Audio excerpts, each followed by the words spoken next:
the Synchrony Premier World MasterCard. Earn 2%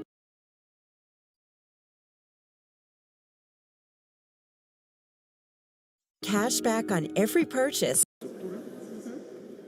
The King and Queen of England will make their first official visit to Pope Leo XIV on October 22nd and 23rd. An unexpected part of their Vatican agenda is the King of England praying with the new Pope in an ecumenical service in the Sistine Chapel, the first time a British monarch has prayed publicly with a Pope since the Reformation. This trip has been on the books for many months, but the details of the royal family's agenda have only recently been revealed. Camilla and Charles will arrive in Rome on October 22nd, and after the ecumenical service in the Sistine Chapel on the 23rd, King Charles will meet privately with Pope Leo at the Apostolic Palace to discuss common issues like sustainability and the unity of Christians. After their visit with the Pope, Camilla and King Charles will travel to the Basilica of St. Paul outside the walls to attend a Vespers service. There, King Charles will be gifted the title of Confrata, or co-brother, by the Benedictine Abbey of St. Paul outside the walls. After their visit to the Basilica, King Charles will visit the Pontifical Beda College, a college under the patronage of the Anglo-Saxon monk and chronicler St. Bede. This visit was originally intended to take place in April, with Pope Francis for the Jubilee of Hope. However, that official visit had to be postponed due to the failing health of Pope Francis. Instead of an official state visit, Charles and Camilla met privately with Pope Francis in Casa Santa Marta on April 9th, their wedding anniversary.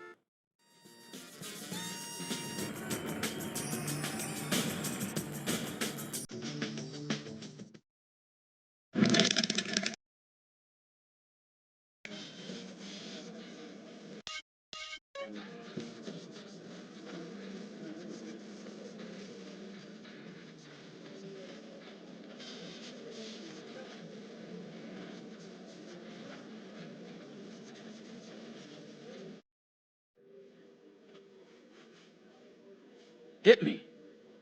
Are you sure, man? Yeah, I'm going for a 5-card hand. Come on. Okay. Here. I'm a stick. What you got? How would I know? You tell me. Oh, you gotta take Bubs to work. Not good, man. Oh, okay, what You time? got In 15 47. 15 minutes! You're bad luck for me. You know, when I play the other guys, I always win. Alright, I know. Boss, No, take well, a you look at gotta these play two this chips. mission for me. One's a fake. Oh, no. No, That's probably. amazing. You didn't even touch him. No, I just took a guess. Whatever, Why else did I would he ever come in tell with you, 2 chips and sound so your worried? mom's SoCo You take a look. story? With the Model 18? Oh, yeah, the dragon on this got the SoCom had sunglasses this and a white handgun that was stick. fully automatic called the Model 8. Bastards. And it was I'll kind make of sure the tricky to cashiers use are because extra the vigilant. recoil. It's Because obvious you did where it these when chips are but coming the from. trick The was like you Sindacco had to family start owns in a the plastics middle factory across and then town. hopefully I'm get gonna a blow it to headshot. shit. Man, So look, don't I was trip. getting good at the game, so I used to use the I Model got you on 18, this. you know, blah blah blah. Well, one time your mom grabbed the controller for me. I don't know why. I was doing something, but she killed like 2 or 3 guys with that Model 18. It was funny, dude. And like, It was I funny. didn't video game at all. Like, I Yeah. zero. It was before. No, that's what it was like. I just picked it, your dad was like, here, take over for me. And I was like, I don't do this. And then he's like, this is it. I was like, I forgot to kill. That was funny.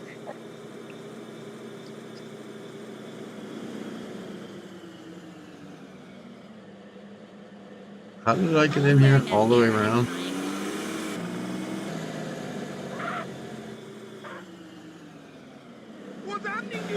Do I just walk in here and then walk all the way around? Let's see.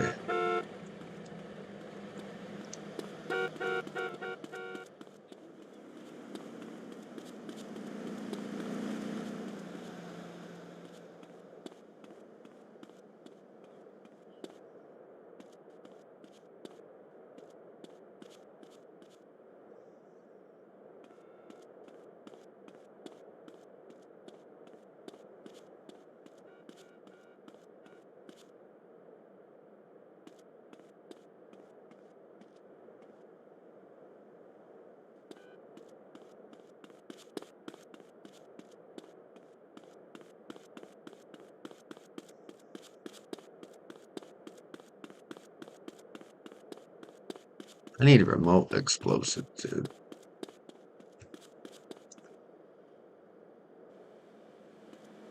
Way to control this, huh?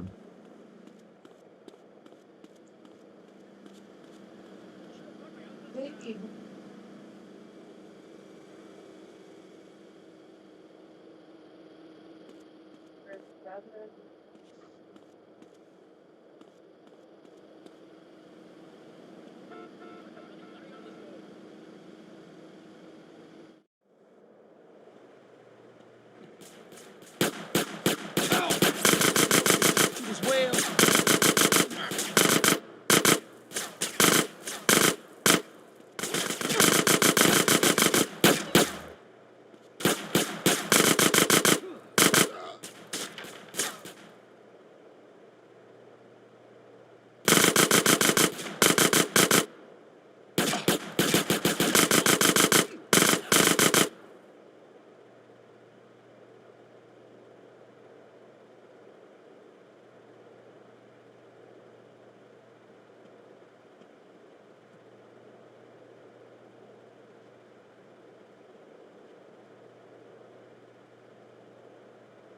You lost the will to live yet?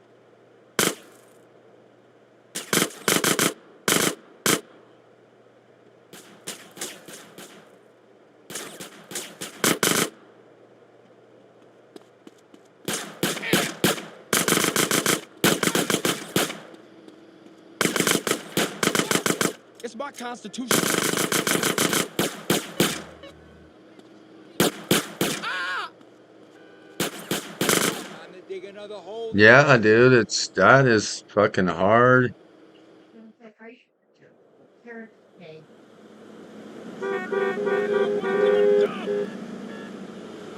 That is hard.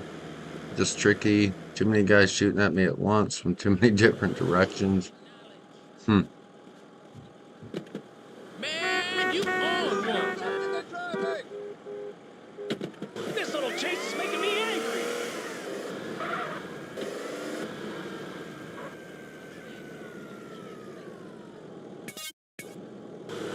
That's Get the hell on.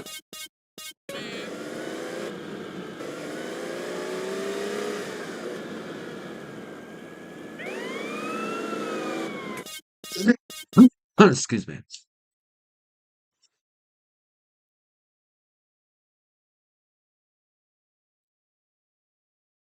Hmm. Which one's it easier to drive to? That's right down the strip. Yep. This one is weaving through all kinds of crap. Yep.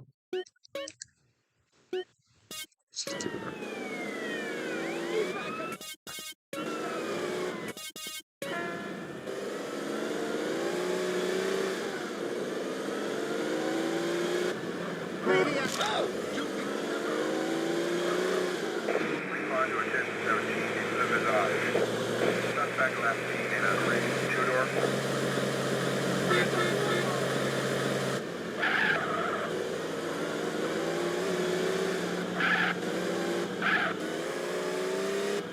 Look how uncanny, bro. Look how uncanny you're acting, dudes. Please stop. No, it is. Fucking gives you motion sickness, man. We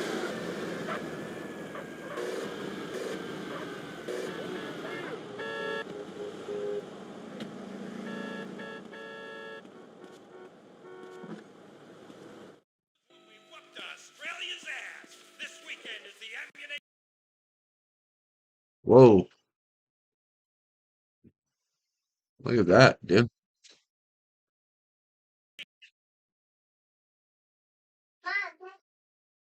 Whoa.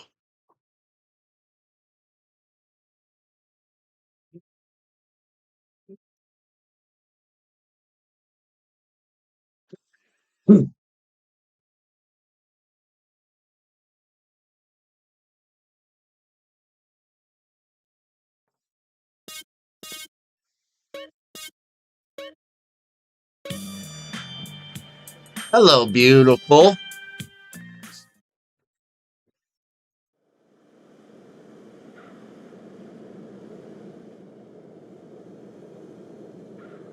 Nice to meet you.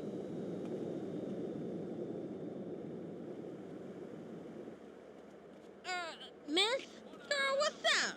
Have you Now when I slap you, don't trip. I ain't got to it just yet. Bye-bye. All right, sexy. Stay in touch. I want your biceps on my first CD cover. Be sorry once I hit bigger guns and more bullets. Oh, anywhere in the corner somewhere. Well, the corner's gotta be clear. Put it on your bed for now. Okay. Can you put it underneath your bed? I can put it underneath my bed. Between the mattress and the box springs? Yeah. I'm busy putting work. Fail.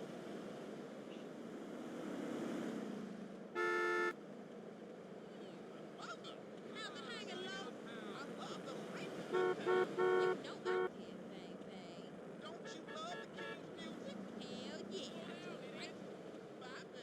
yeah. What am I supposed to do when I don't have time to do anything? Okay. Well, we maybe need some. We need some remote explosives. Let's get some remote explosives.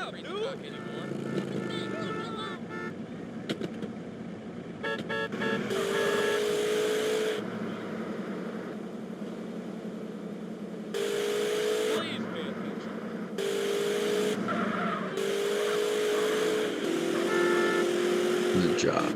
These shoes are so expensive. Let's get a.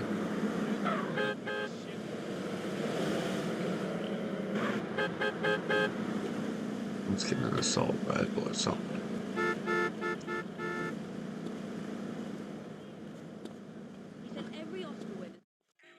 Loves women too.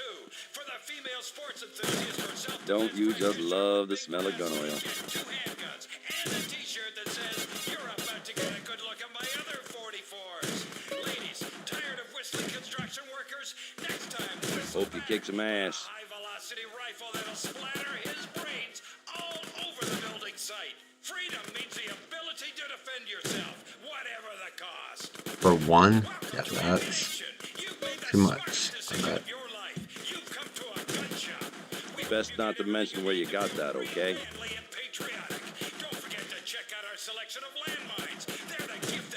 Works well in a crowded area. Mother-in-law being a bitch. Ammunition has the solution. Why not check out our selection of flamethrowers? We've got a special on hand grenades. And if you're too fat and lazy to throw them, check out our grenade launchers. Pop it in, pull the trigger, and boom! You've blown a hole in something. Have fun. Today for your ammunition frequent sniper card. Wise choice, sir. Wise choice. Thanks for visiting Ammunition. There are cultists everywhere, friend. One of American currency. Conflict diamonds or your daughter is enough. Coming soon. Armor-piercing bull.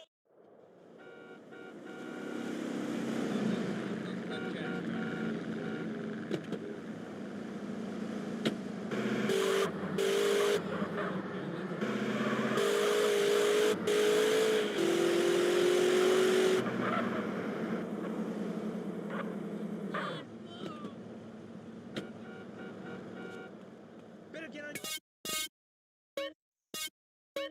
these right now. Hey, chico. Hola, chica. I'm not feeling this part. World is like a used condom. Have you ever been to the block where I grew up? Oh, yeah, baby. Bye, baby. It's been a pleasure.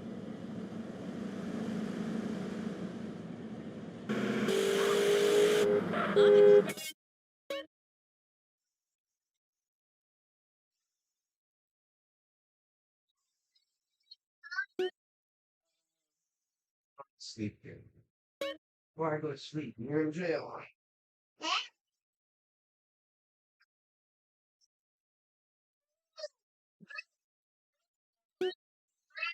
And an apology. Easy peeps.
Oh, where am I at? Where am I at? What's going on here? Shit. Let's do it.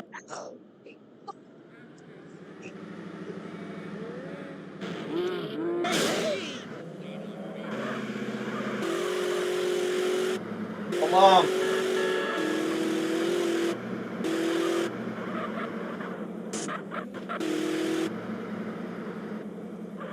Don't I own a house right around here?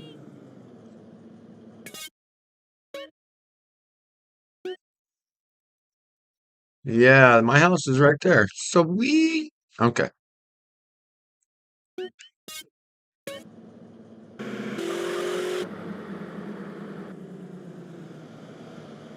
All right, Bubs, you ready? Blocking my way.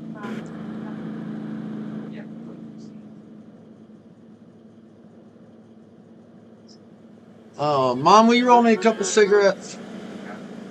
And if you hear my game freaking out, can I tell you the time I came back and I was dead and I had to rewind the tape to find out what happened?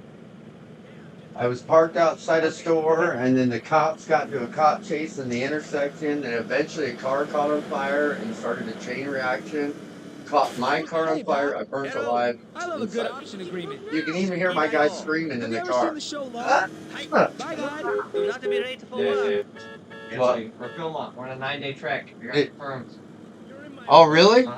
That's pretty. That's 9 days on trail. Wow. So it's 1 day to get there, 1 day to get back. Yep. 2 weeks out. You know, Philmont is from the Phillips brothers, right? Yep. Same thing as Philmont here, Philbrook. Yep. Yep. They were the Phillips family. Yep. I just so enjoyed my Hello?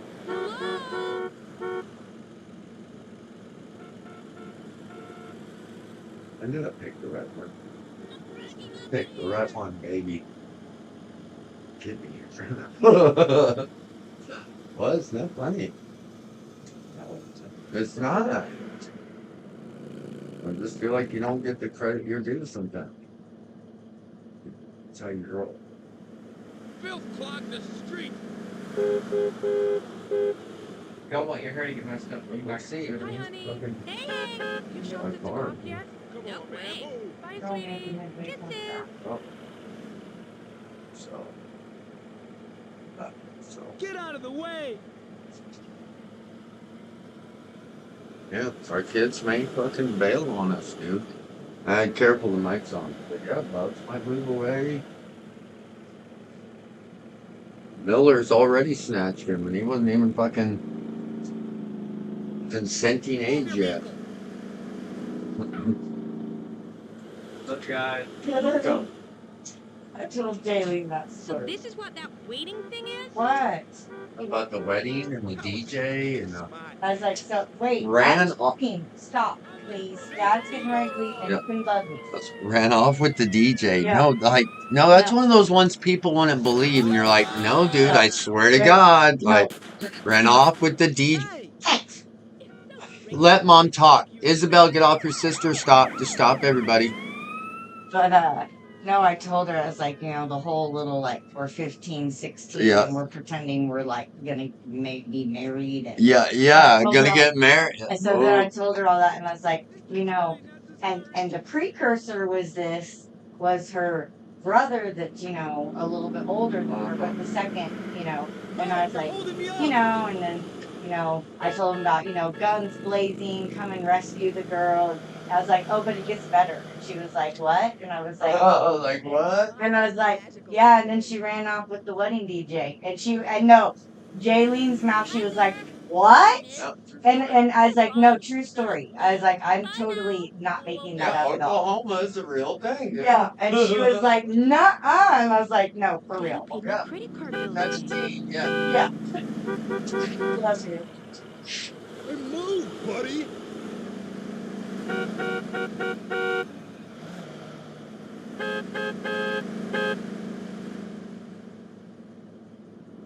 Party!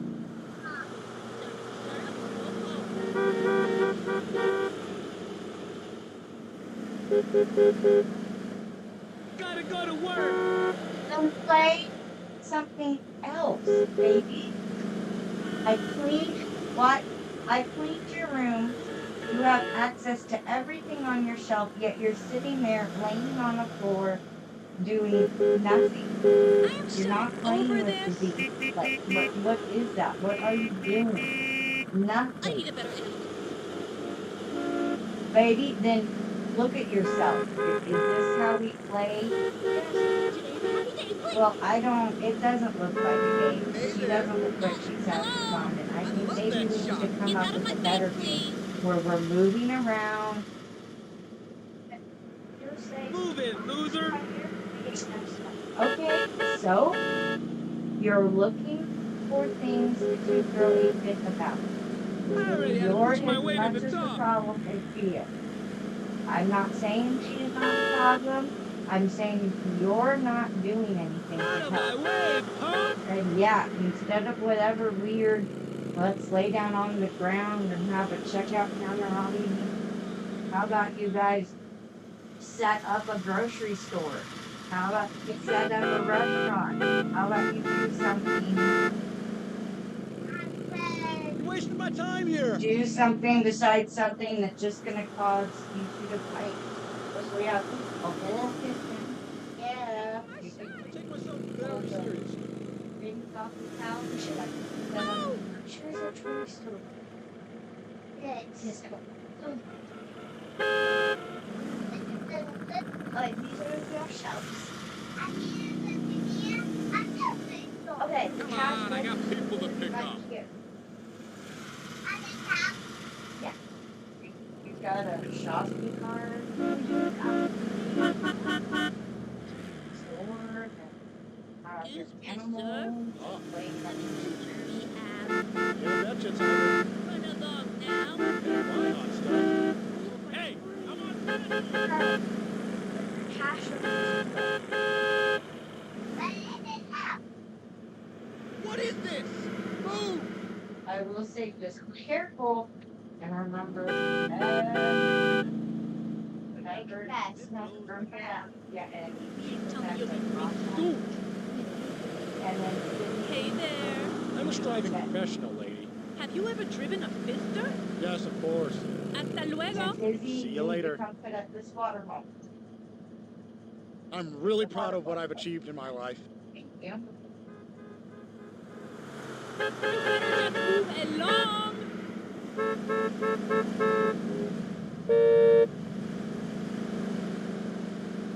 People, I got shit to do. Damn, G. Hey, buddy. My last movie was incredible. Yeah, love it. You seen my workout video? Yeah, betcha, Tiger. Later on, friend. Arrivederci. These shoes are so expensive. Hey there, boy. Hey there. Walk is my empty life meaning. Yes, of course. Have you disowned your family too? Oh, yeah, that's horrible. Run along now. Bye, lady. Happy person.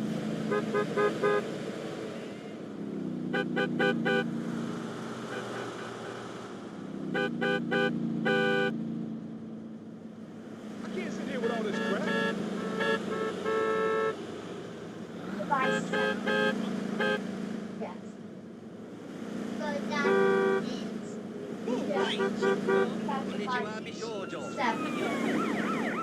Yes, of course. Bye, baby. Sayonara, sweetie. Yes. Okay, I think we have enough stuff.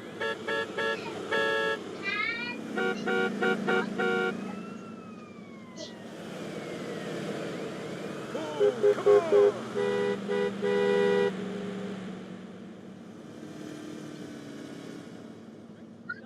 on! Man, I haven't slept in like 5 days.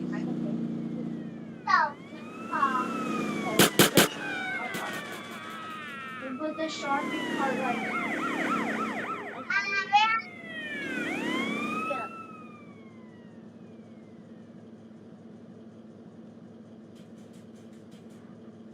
Look where you're going. Hey, we have rope. Who wants to come to our new store? Put your foot down!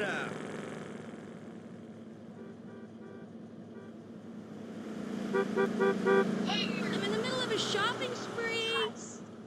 Go dad to tell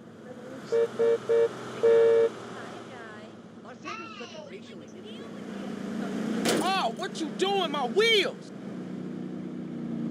ladies and gentlemen.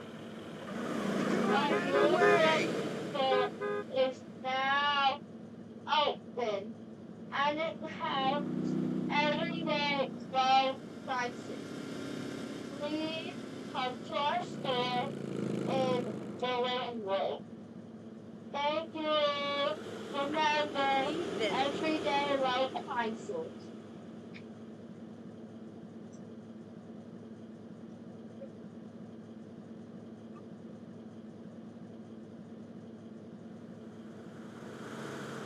Look.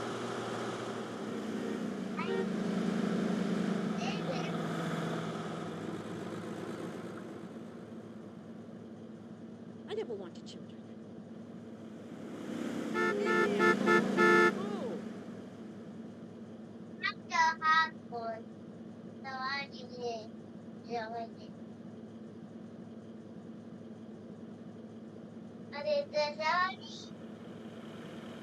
Hey, I got a job to do here. Oh, you're my employee.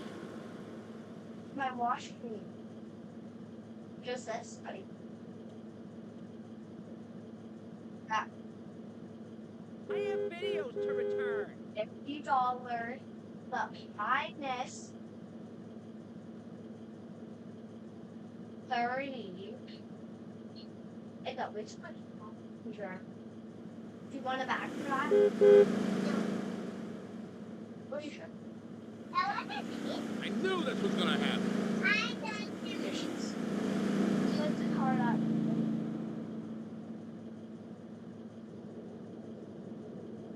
What's the darn hold up? Darn you. So now snatch grandma's bucket and bail. I don't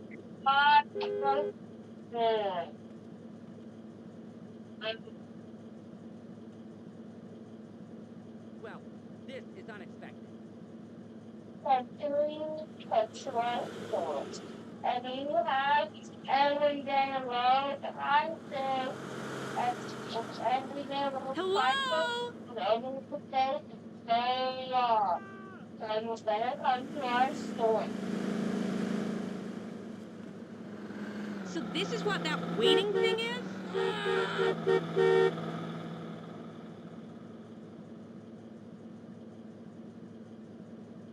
Yo, I'm a handsome dude.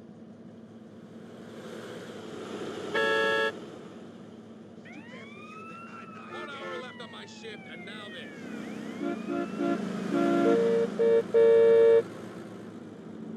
I'm not gonna miss a DOT. That's good.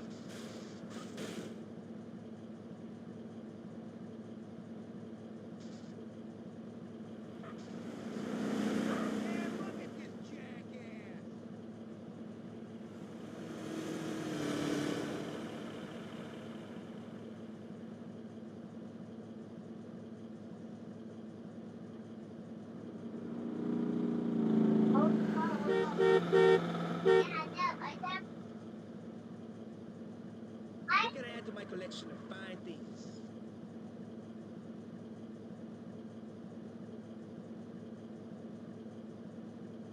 We put everything in that.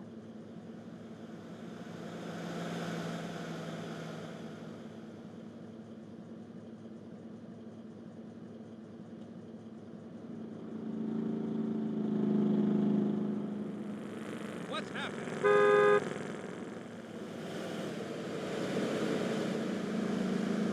And who are you? Oh, I'm focused. You think I eat this shit? $23. Oh wait, okay, mine. $7. What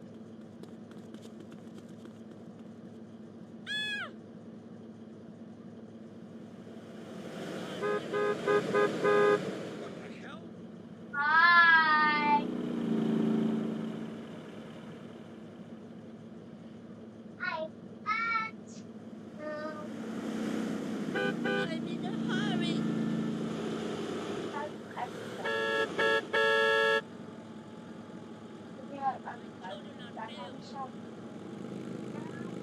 I did not know.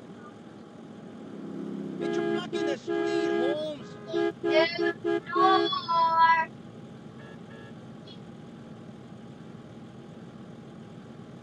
I'm fixing the light here.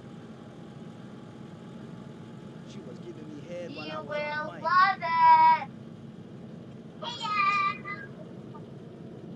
This is ridiculous. Oh yeah, although I eat shots.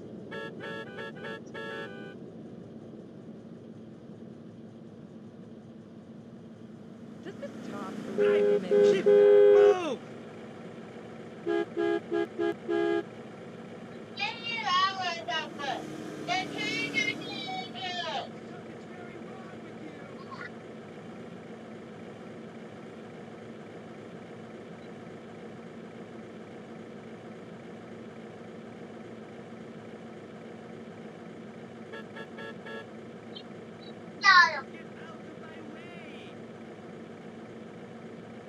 I don't need to. Move your poor ass.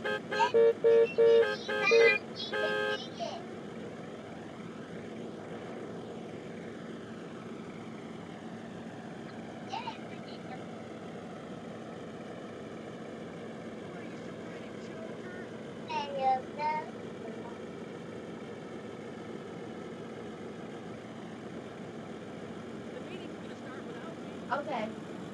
We're just gonna wait for questions. Sorry for the problem. But my hair doesn't mess up.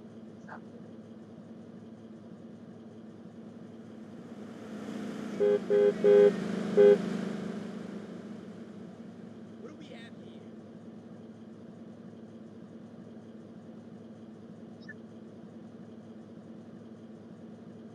Hey there, Tiger. Well, hello. Like you, I got Like somewhere this to be. city I gets didn't work. know like the mouse, but that art's I like. know. You like the Didier Sack Spring Collection? It died as soon as it was born. Bye, Look guy. out. Later, baby. Love my stomach. What's going on? Every Everybody day stop! love slices. I gotta be the moon can show. Some medical games here. No, it's not. She's enjoying shopping. She's a Walmart shopper. Yep. Sometimes you gotta stop being so controlling too. It's Sydney. Ow. Well, she's quite the shopper, I guess. I need a restock. I need a new customer. I don't love a couple. So I need to buy things.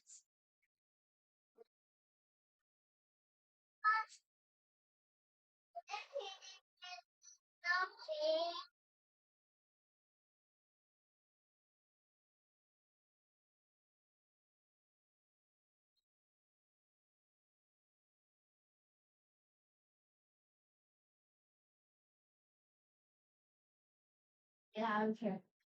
I'm trying to stop.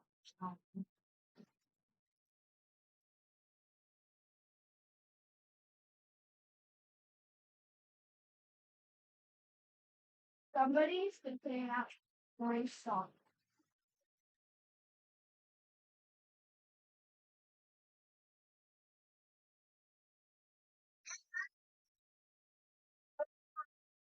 I'm even better.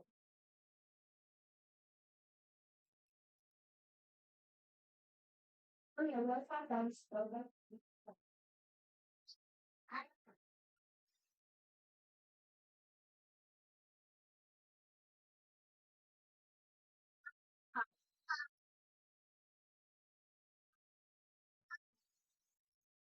Is that all your lines?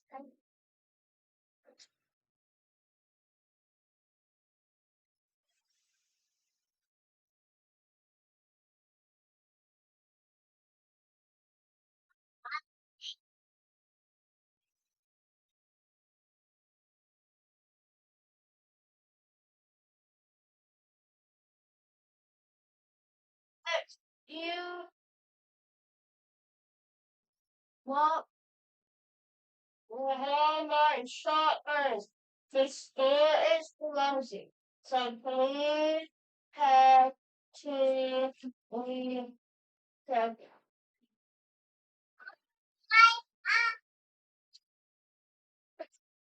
Right. You know,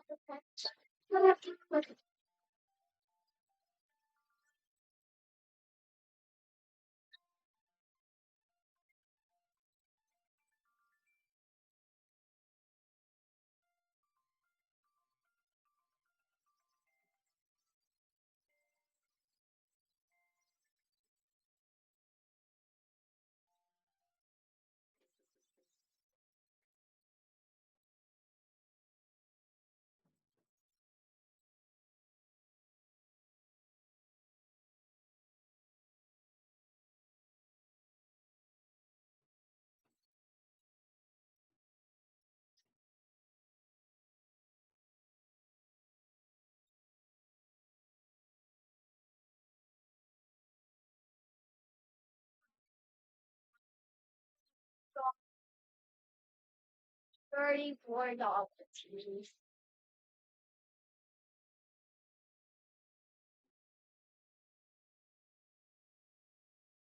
What? Why you look at me?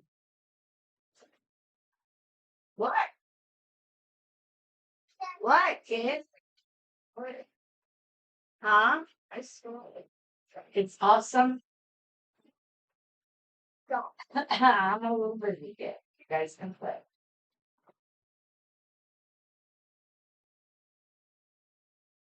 I need $34.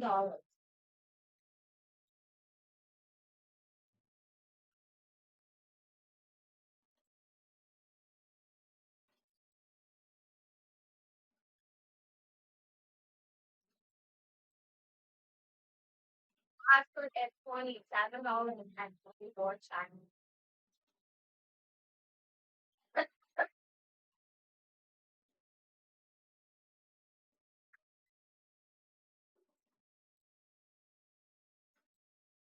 Are you lying?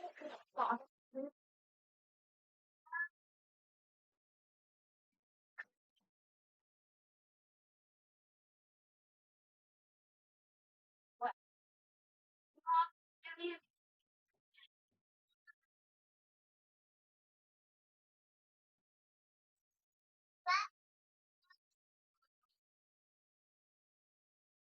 Oh, that's it, honey.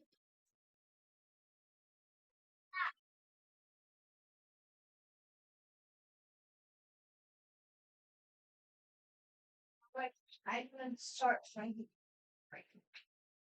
I need to write jump on letter. Yeah.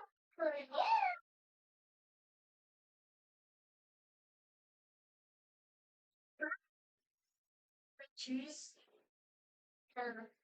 Get it out. Choose. This is too much.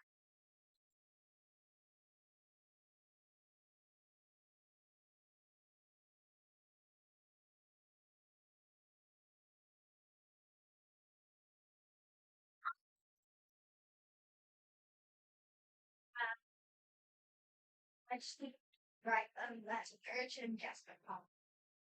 Hey, you made it up. You made it up.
That's it.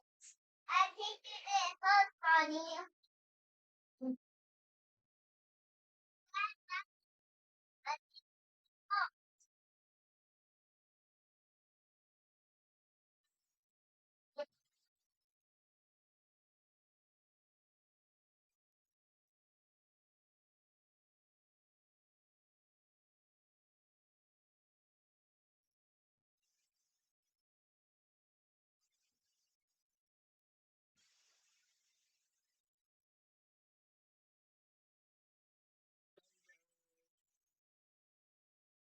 Got a store going? Oh, we got foreplay. The right to receive information about all VHS programs.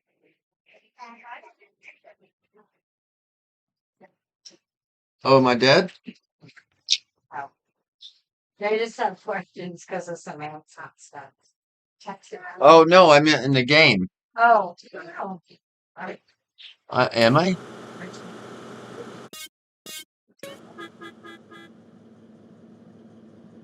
I do not know.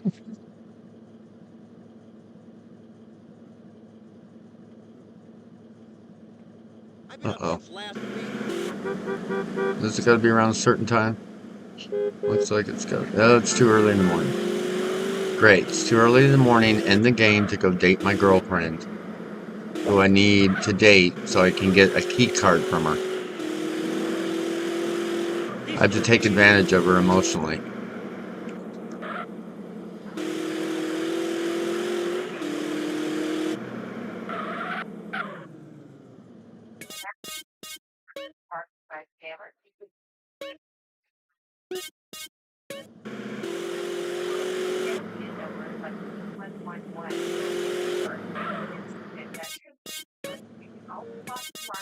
Yeah, I'm just killing time here.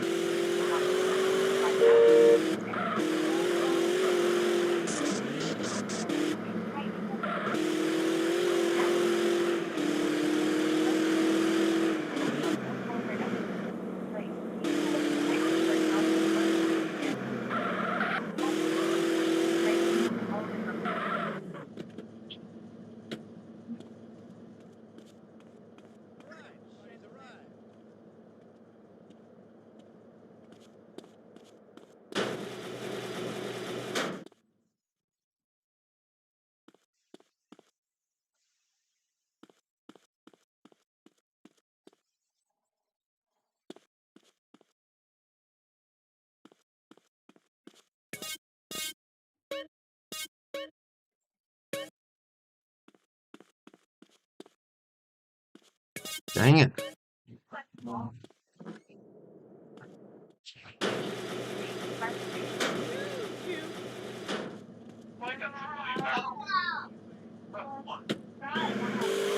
the?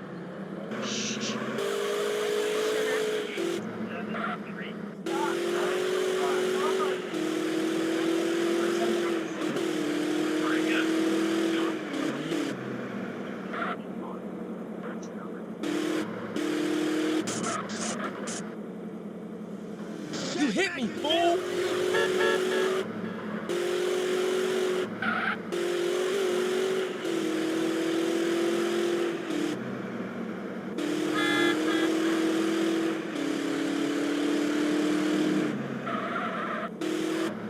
What happened? I heard that. That doesn't mean you can hit her back. Did you just hit your sister? I'm cracking up in here. Stop, Izzy. Yeah.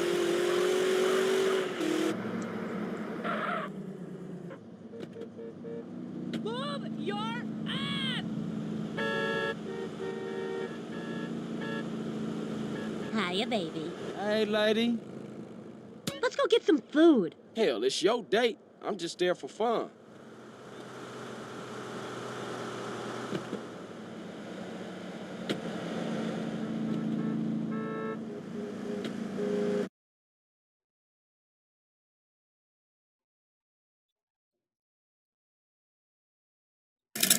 Stay away from Sydney. You guys can't play together anymore. This isn't the official news, but it's just worth saying. When AI came for Hollywood, Maureen Dowd wrote this, but this is about something which I had heard of in passing, but this is a more detailed article about it. Tilly, the hottest new actress in Hollywood, Tilly, breaking all the records. Kind of coincidentally, in the heels of this, just last night, I saw The Substance for the first time. No spoilers, not going to talk about the film The Substance. This character in The Substance kind of takes over, becomes like the hottest thing, takes over, woos everyone. Everyone's just so in love with this character, they have this magical Svengali-like effect, and no one can resist them, and they are like hurtled to the top of stardom. This new ingenue, Tilly, a completely computer-generated AI-powered character, doesn't exist, but Tilly is going to take over Hollywood. Agents are circling the hot property. A fresh-faced, young British brunette actress who is attracting global attention. Tilly's creator, Aline van der Velde, a Dutch former actress with a master's degree in physics, wants her to be the next Scarlett Johansson. But we have Scarlett Johansson. Cue The Substance. But yeah, this is the plot of Looker, right? Michael Crichton film, Looker. I've mentioned Looker in the past, but this is what the film Looker is all about. In that film from 1981, was it? In that film, Albert Finney discovers this evil plot to take over all media with these artificially created characters that would replace human characters, because in the construct of the film, they were scanning real actors into a computer, and then in the computer, the computerized okay, version dude, of them could perform God, perfectly. leave me alone. The very subtle facial expressions, the body movements, the cues, the timing, everything could be perfect to the millisecond or the microsecond, and so that these perfected versions of real actors were outperforming and out-influencing their human versions to the degree that the human versions were just irrelevant. And in the plot of the film Looker, well, no spoilers, but there's a culling of the ranks to ensure that only the AI versions of the characters would exist. And, you know, the writing's on the wall about this. Tilly's the shot across the bow. But think about this.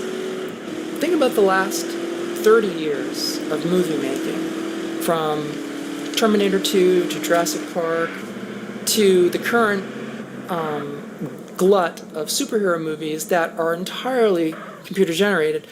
The new superhero movies that come out, not only are the sets and the action and all of the sequences completely computer generated, but the actors in those sequences are also computer generated, because for all those, they're not like having real actors in front of a green screen and then just transposing them into these digital backgrounds. They just put the digital versions of them right into the action sequences, and so when you see a fight scene between Superman and some alien, it's all CGI. There is no actor in there. It is Looker. So the next logical step is just take the humans out of it. And why do you need humans in the movie at all? Look, it's trolling me, dude. Watch it troll me. Watch it troll me, dude. And you don't have to pay them anything. Watch it troll me. There's no unions. Watch it troll me. They're going to be perfect, and they're going to act perfect, and their speech is going to be perfect, and the way that their facial expressions are going to be exactly the way you want them. Not close, not good enough, not the best take, but perfect. And when you make that movie, you put it out there, and there's lots of protests, and people are like, oh, we're not seeing this movie because, human actors, we're not going to see AI-generated slop. And then people go and see the movie, and they frickin' love it. And Hollywood realizes, well, we could spend $300 or $400 million making a star-studded Hollywood spectacle with all these superstars, or we could spend $50,000, $100,000 making a completely AI-generated spectacle that's 2 hours long and put that in the theaters. And yeah, maybe a quarter of the people will see that film, but we'll make 100 of those films for the price of one regular film. And the people don't go to the movies anyway, so we'll just put it all in streaming. And so now, ahead 5 years, in the future, when we're talking 2030, you get a movie studio that's pumping out 1,000 movies a year. It's all AI slop. People are watching them. They're like, yeah, this is entertaining. We'll watch this, we'll watch that other one. And then people are binge watching 4 or 5 AI slop generated superhero films with no humans in them. Why would a movie studio pay actors if people will watch a film that's got no actors in it at all? If there's money to be made in it, why would you do things the old way? But just because it's traditional? Why are you going to pay Brad Pitt to be in a movie when you could make 10 movies that are going to make just as much revenue and get just as many looks as one Brad Pitt movie? Just make the 10 slot movies. It's sheer economics. So, writing's on the wall. The actors are going to be written out of the equation entirely. Yes, you might have the occasional Ryan Gosling film, the occasional Brad Pitt film, the occasional Scarlett Johansson film, whatever, but I think the future of movies is complete AI slop. And we're not talking decades from now, we're talking, next year. next year, the summer blockbuster will be completely AI generated. And once one movie, mark my words, once one movie that's completely AI generated with no human actors in it at all gets any kind of traction, it's over. So, interesting thing about this article, I have to mention this because an old friend of mine is in this article, Jaron Lanier. Jaron Lanier, the inventor of virtual reality, futurist, he now works at Microsoft, but I knew Jaron back in the 90s, in my New York years, and whenever I see him, in an article or something, I think back to this eccentric artist guy who had a full-size pipe organ in his apartment and played it with full gusto. And I said, dude, what do your neighbors think about this? He's like, I mean, imagine a full-size pipe organ in an apartment in the middle of a building being played at like 11 o'clock at night. Yeah, I'm sure the neighbors loved it. But Jaron Lanier, he got in on this. It says here, while Jaron Lanier thinks that a simulated character here and there is fine, he says it's urgent to draw the line about the difference between AI-generated stuff and reality-generated stuff. He says, you have to have a system in which we know what's real and what's fake.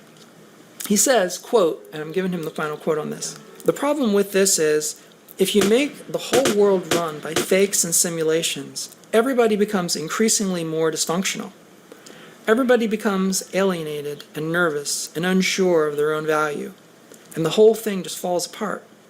And at some point, it's like civilization and species collapse.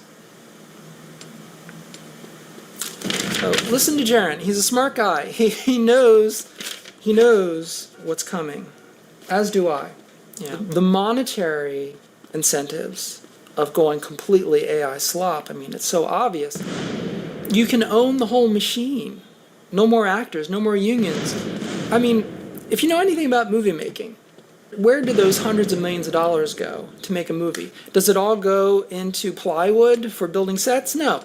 There's unions. There's minimums. You have people you have to pay. You have to pay them certain amounts because, people are represented. And so where, has dude? been for decades under lots of restrictions. When you make a movie, you got to use union people for doing music. You got to have union grips. You got to have production people that are, and you have to have certain amounts. It's like, they're under all this framework. Okay. He's doing to me what I did to him, I guess. The whole frickin' system. Get rid of all the people. The people they got to pay. All the pockets they got to fill. Just get rid of all of them. Just have one machine that makes everything. I can't even see where they're coming from. Feed it the script. It's all right. And it poops out a movie. And I'm dead. It's the same result. It's the same fucking result. They've got the tools. All they need. I guess you should have remembered those guys who were coming, dude. And I know for a fact that when Hollywood goes this way, when they finally just pull the pin out of the grenade. Oh my God! Hello. Gonna be out of ammo, and he's gonna go to reload. There's no going back. Yes, there'll still be independent cinema where people will make real films with real actors and real scripts. Made by real people. No, I'm reloading now, dude. I can't. This is too much. Independent films will go on. My Con bad. will still go on. We'll still have independent cinemas, all that. But it's not going to be Hollywood, and it's not going to be mainstream. And the writing is on the wall. No. Hollywood star. Done with that. And when they go, we go. Because if the big Hollywood stars become irrelevant, getting shot somewhere I can't see in the world of AI slop. Here endeth the lesson. Tony J says, movies tailored to your own personal I don't virtual know why reality. it's so That is frustrating in this actually game when you definitely fail. on the horizon. You could But see no, it's just a major Hollywood it's a studio heartbreaker. offering personalized It movies just where, makes you like, it they'll have a makes you want to basic quit plot, playing. You maybe, don't know what it like is. You this new can't see where they're Avengers movie coming or something, from. but It just we'll tailor that to your yes. personal preferences on your social media feeds. So it'll look at your I X don't feed know. or what, your Or it Facebook feels profile, cheap. whatever. It'll look through The your way whole you're history. It'll failing see feels everything that you're cheap, interested or in, and it I will don't. It's an art. produce like a cloud-based version of the new feature It's film, but inferior. tailored to you No, this is specifically, one and of it'll those even missions I've mention now you. played. You can even be a character in the film. It'll even I put think you this is in my the 6th, film. 7th, 8th But it'll time cost you like playing the same thousands of thing dollars, like for over again. $2,000 So or I mean, for is that whatever someone amount argue of that's Bitcoin video or games, crypto. dude? Like, you That's pay the studio how this many times hefty did you play fee, that Donkey and Kong it will level? deliver to you your own version of this movie on the cloud. Maybe for $2,000 you can be like a supporting character. You can At do a Mario cameo. Brothers. Maybe for So, $10,000 you can be like a co-star. so Maybe you're for like like that. So $100,000 then you can it be the becomes star of the so. film. What And is it'll be someone delivered to playing you. Mario Bros? Yeah. With lots of restrictions, of course. You won't be able to publish it. You won't be able to make anything. You won't own the film. Well, It'll have how full many times legal did weight you of the replay studio that? behind it to keep you from earning a dime off of it. But they'll make it for you. You know that's in the works. To replay this mission, I would have to, after I got Hollywood killed, movie I would have to go get experience. guns again. It takes 10 And minutes to people get will ready to love try it that. again. Sure, it means the death of all art. So that's pretty But harsh, people will eat it no? up. Yeah, that would be where Dr. Zarkov says, maybe we should stop watching all An films. entire level doesn't take you 10 minutes Well, in Mario good luck with Brothers. that. Yeah, It's like how many minutes they does it get back know. to it? They know. So, that but yeah, they've this got one, it would literally, you know. like, no, I died. I'm back at the The hospital. I have dealer no always guns. I wins. have no body. So First then, one's free, and then there's a and then money. the price just keeps Then I getting lost a pushed bunch up of money the more buying you all that like shit. it. So they know exactly what the game is. It's They've been pretty doing intense. it for 100 years. Yep. They know that they've got you. They know you can't live without your escape, your entertainment.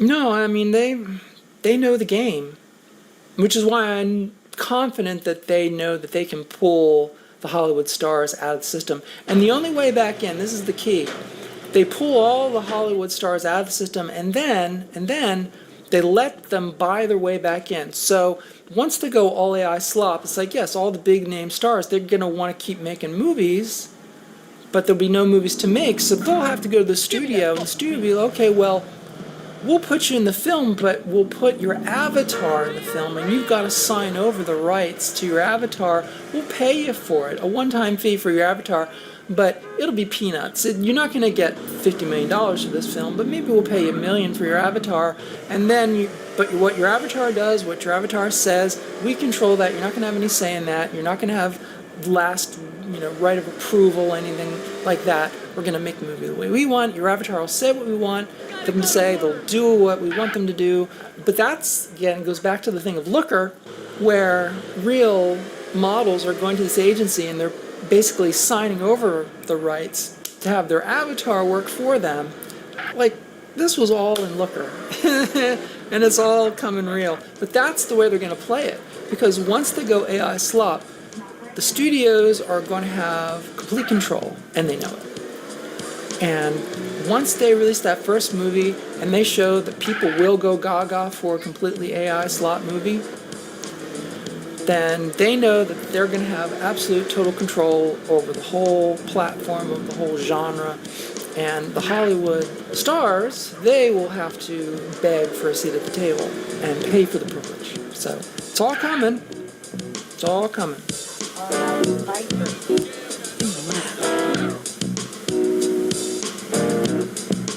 That's where I work. In the lab. Hi, honey. Hey, pretty lady. Wine and dine me, baby. Go berserk. That's what you want. In my lab. That's where I work.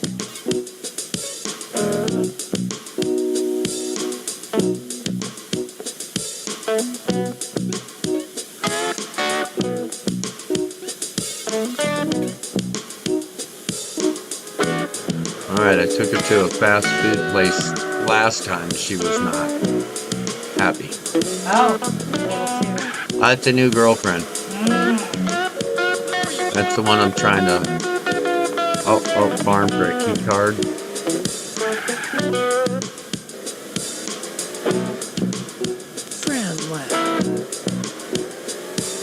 You ever thought about being a pony for the day? Friend love.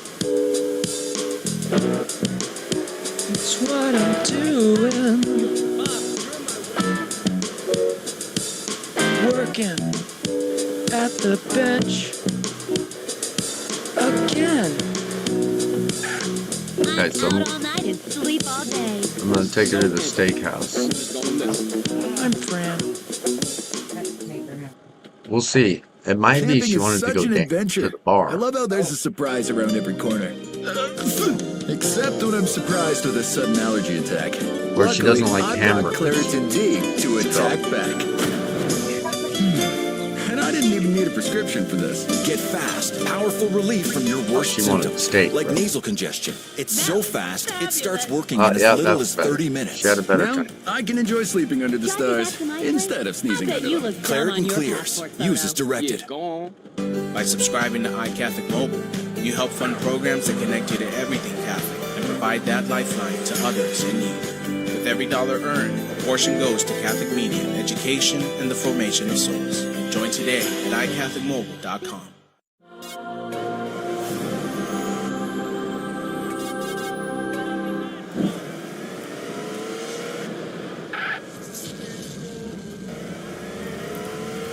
Airline food makes you fart. Uh-huh. Yeah. Leave me alone. Translate. Please permit me this morning to speak once again about St. John Henry Newman. Come on, dude. I prefer a plug with tassels so I can play pony. Keep talking.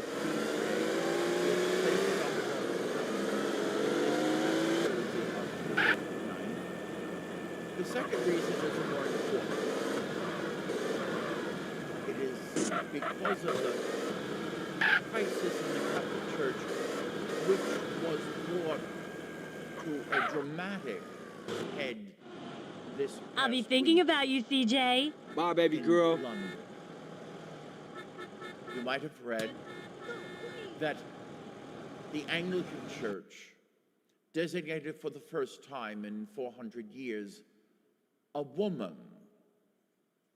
to take the place, or to assume the role of the What? Why is it so quiet, Archbishop dude? of Canterbury. By subscribing to iCatholic Mobile, Well, a commercial's plenty. I don't know. others in need.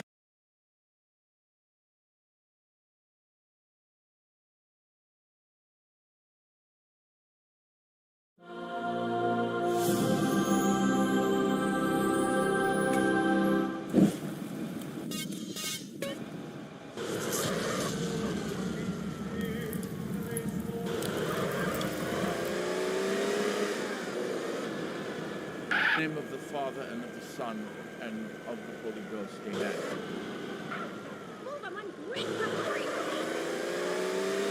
Please permit me this morning to speak once again about St.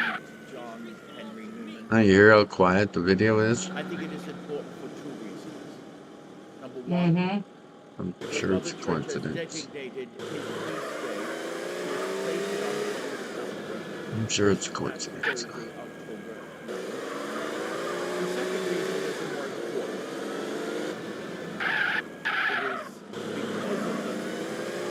So I'm doing the mini game where I have to date the girl to sleep with her. Yeah. You know, halfway, but like our relationship started out with me in a gimp suit. Oh. And we had sex. Oh. Okay. So but I guess this is outside of the. I mean, it makes sense. That was, you know, different than dating.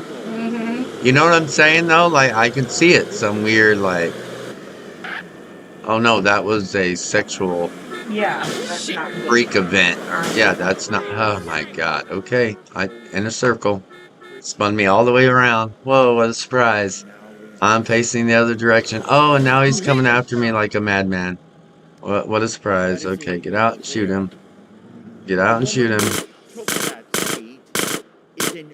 There you go. Get back in your car. Okay, Mario level 41/722. ABC algorithm passed correctly. You are clear to proceed, Captain Tom. Fuck. Fucking off me, dude. Pig ass motherfuckers. Long-term thinking, you know, it signifies long-term thinking, you know. We just we wanted to build a monument to long-term thinking. Fuck me, dude. Ebenezer. Okay, Eb. Well, you know, What are you doing? I discovered, you know, the world was fallen, and yeah, you were right. I didn't know what to do, so... What, dude? Bridge to Terabithia, bro. It's gone. You killed her. You went to town with the art teacher. That moment has passed. Now, if that does not make your... I think that's what it represents. Then something of the You can't go back. No, he can't. He chose the art. That in your soul. the city, and not a bad. It's not like he was bad. It's just natural. But he got allured by an older. I mean, it's not like I remember the book that clearly, but yeah, that's why she died, because he was not there. Yeah, And she was pissy about him going too for some reason, right? No, that was the deal. It was like basically like, and maybe it was like even the teacher said like he could invite her, but like wanted, because of jealousy and envy, he wanted basically, you know, to go alone. Yeah. For some reason, yeah. And then she ended up going out to Terabithia to work on something like for them. Yeah. You know, something they talked about, And it was flooded. The river was up. Yep, and then the bridge and she fell. and she fell. And so, but it is kind of about like the time passed, and like it says it in the book basically. You can't go back, dude. You can't go back and make the right decision. Yep. Like he made the wrong decision. Yep. He chose wrong. He chose himself. He was selfish. Mm-hmm. And he chose himself, and now there's no going back. There's no going back, dude. It's gone. That moment. It's gone. Holiness. Super cry. Rather. Cry. Baby. Holiness. Are these different races? Where am I? Rather than even peace in families. Yeah, it is. Catholics are forgetting that in all things our Lord Jesus Christ is first. Not peace in the family.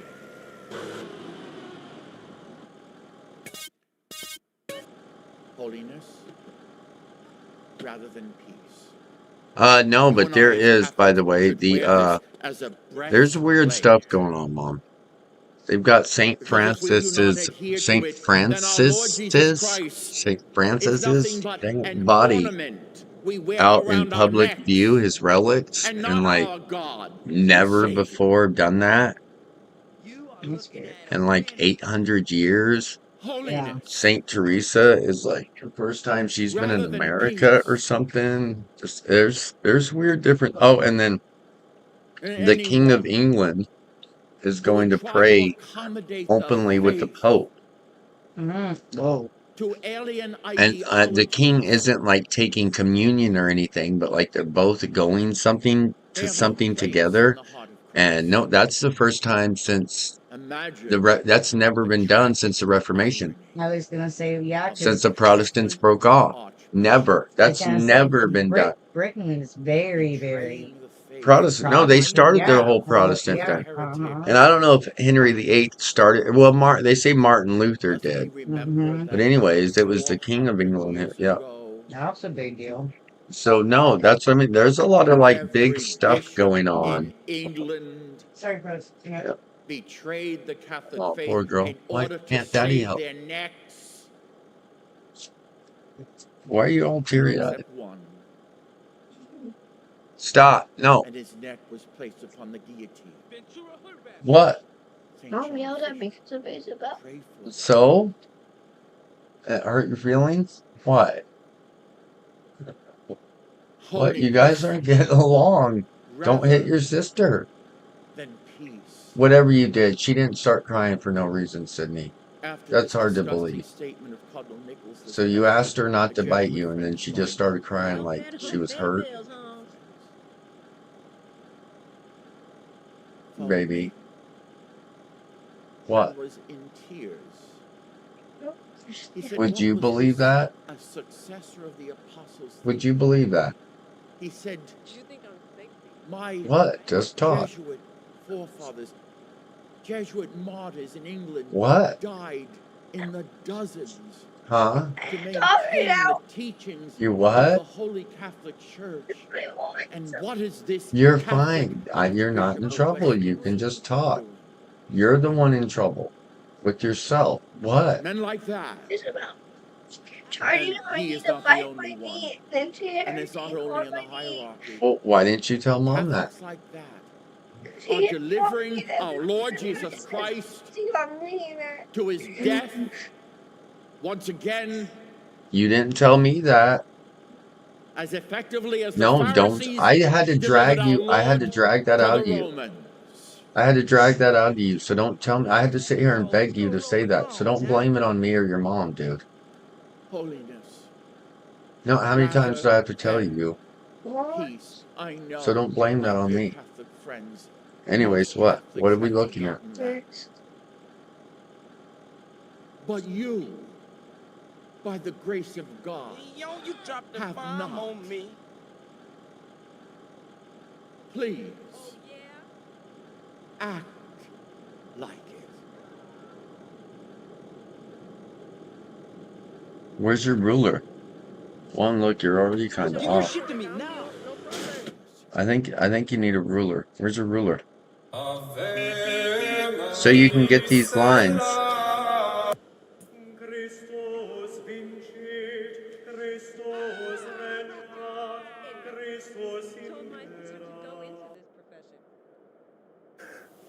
Okay, so today we are looking at three major events in American history. The moon landing, the assassination of JFK, and 9/11. Now, as you may know, Well, yeah, the when you do official these, you gotta be story real. is something that a lot of Hold people the do not edges together. accept. You gotta hold two. Oh, Okay, so we're going to look reverse. at the official story, and then we'll see some of the issues with the official story. So first, I want to show you some videos. First, we're going to watch the moon landing. So in 1969, July 20th, they shoot three men You need into space. The tip of the Buzz upper. Aldrin, Michael Collins, Neil Armstrong. Neil Armstrong becomes the first man in the Okay. world to walk on the moon. Oh, you And this already is have the his head. journey. Hold both ends. All right, so let's watch it Along the together. dashed line. Oh, two. Take it and pull. Two. So you just don't. We don't know What you where will to put the see is dash that line. it takes a lot of thrust to get the man So it's into like right in space. here somewhere, right?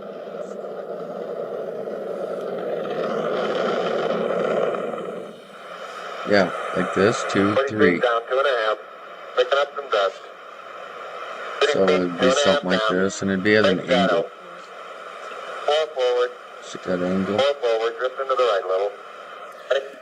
This is considered the greatest achievement in human history. It took 1, 2. years and years Oh, it goes 2, of hard 3. work 1, 2, 3. involving You already did this 400,000 part. people So all I'm working for reading it NASA now. to accomplish Okay. this perfect landing on the moon.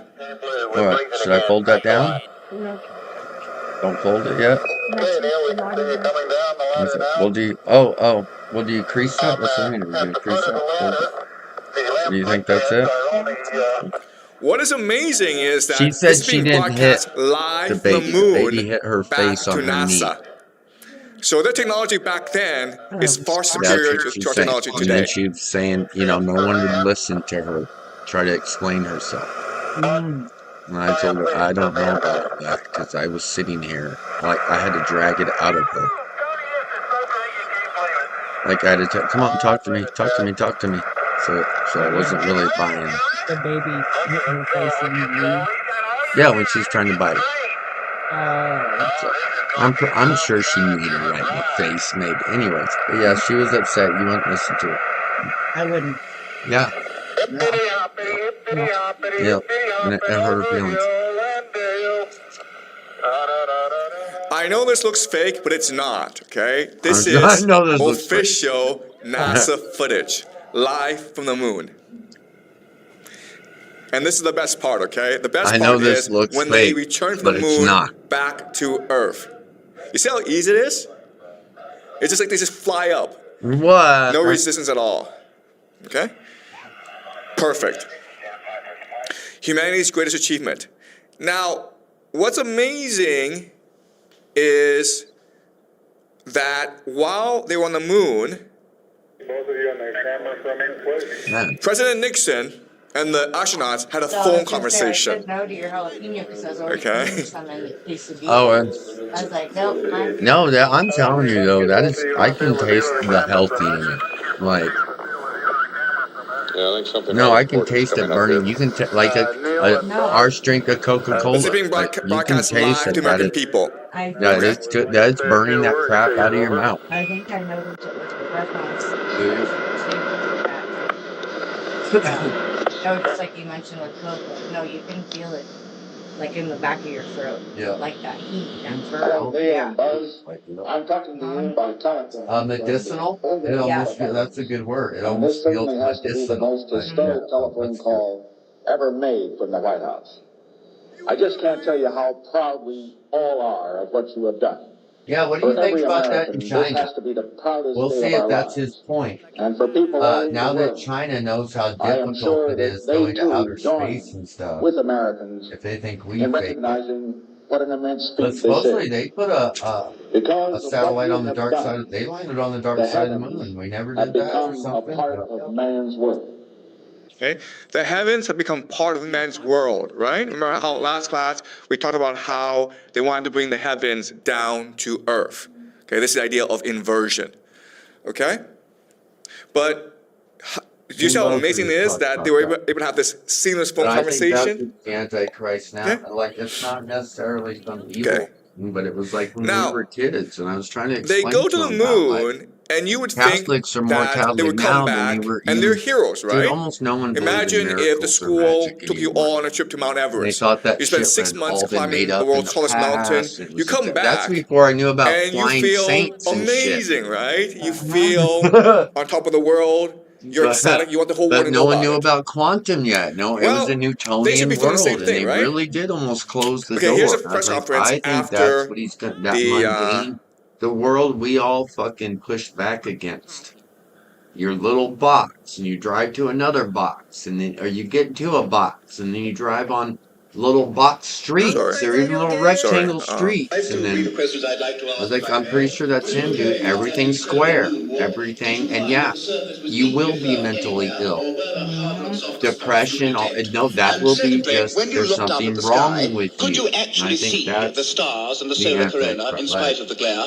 He's gonna We do were away never with able all to see that stars from the magic, lunar surface or on mystery. the daylight side of the moon by eye without looking through the optics. No, I think that was it. And I was like, don't dude, it's recall even better during the now than period it of time was when that I we were was a photographing kid. the That solar shit was corona, all, what stars we could see. especially if you were like a smart person, I don't remember seeing you any could not stars. be really Doesn't remember anything, religious. okay? Not Do you see how nervous really, they are? dude. It's very strange. Even those priests you All right? see, like, And that's why, even today, there are a lot of people who do not but believe I was telling them, dude, like when the we came into moon the landing church, happened. 80% of the Okay, people so we'll go who over went to the mass did theories not as believe to why the later on. actuality But now of let's the switch focus Eucharist. and let's look at Well, 9/11. fuck, dude, that's people All who right. went to mass. So this is the So what do you think all them buildings other coming down on Catholics who only 9/11. go to Watch church how they come down. It's very strange.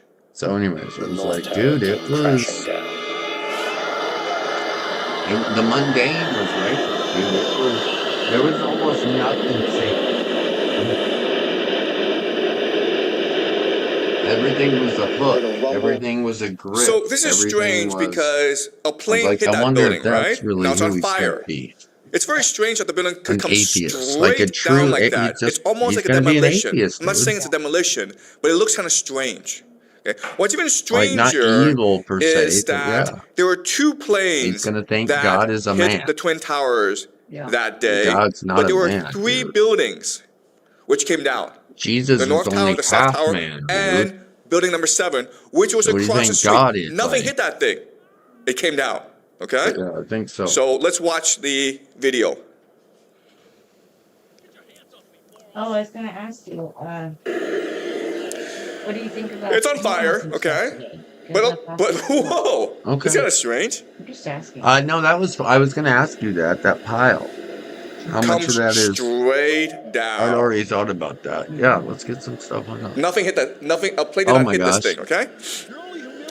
And then, of course, bro. there's another video that's kind of strange. Yeah, the oil. Which is Right on the President of the outside. United States, Oh, it George just touched the outside W. of my eye. Bush, It started burning. And no, I've during been the touching the attacks. inside of that pepper. He's President of the United States. He's sitting in a classroom No. watching a teacher teach. That's oil. I That's did. kind of I almost strange, got it in guys. my eye. He's kind of busy, right?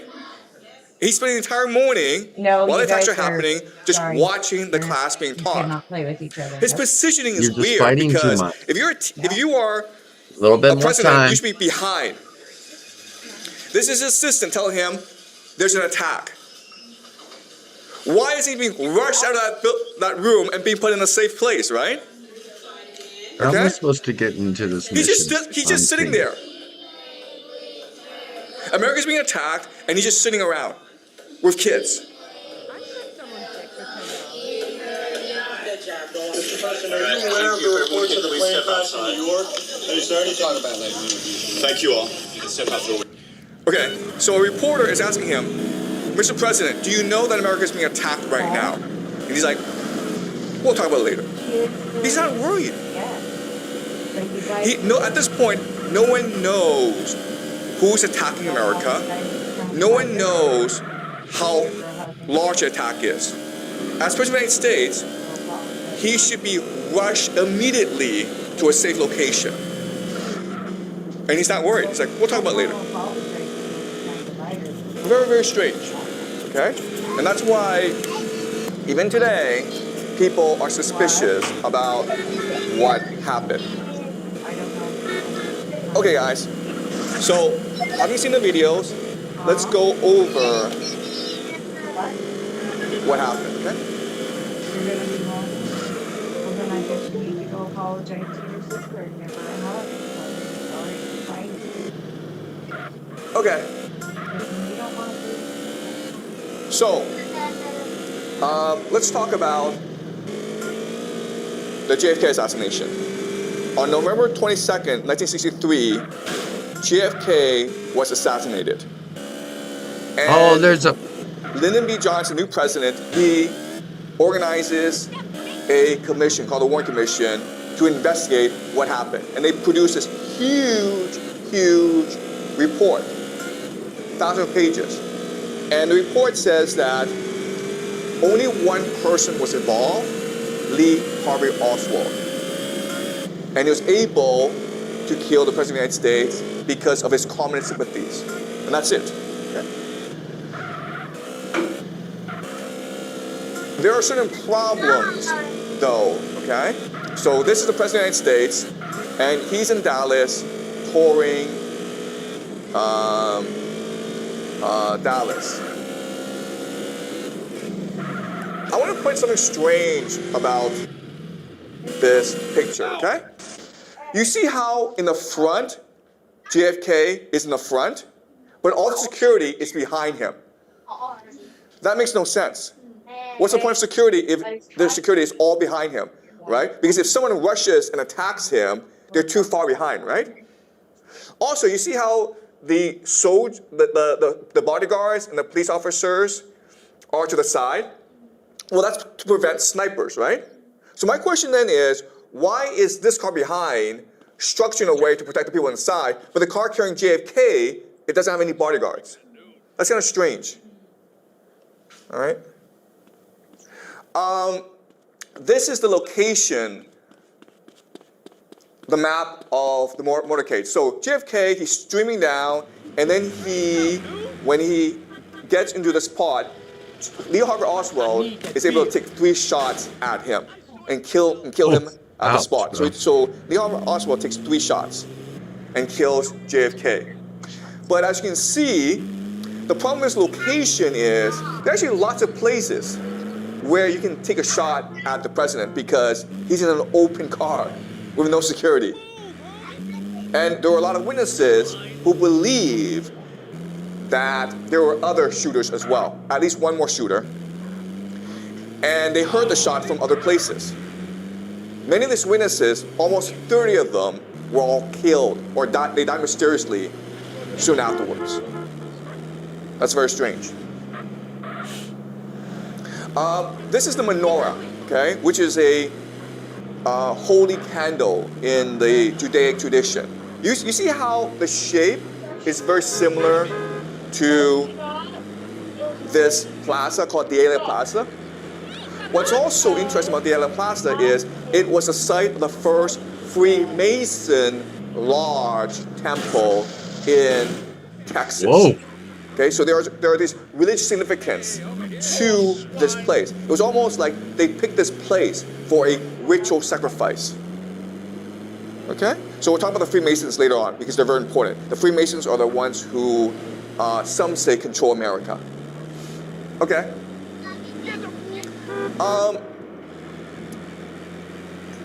Lee Harvey Oswald fired 3 bullets.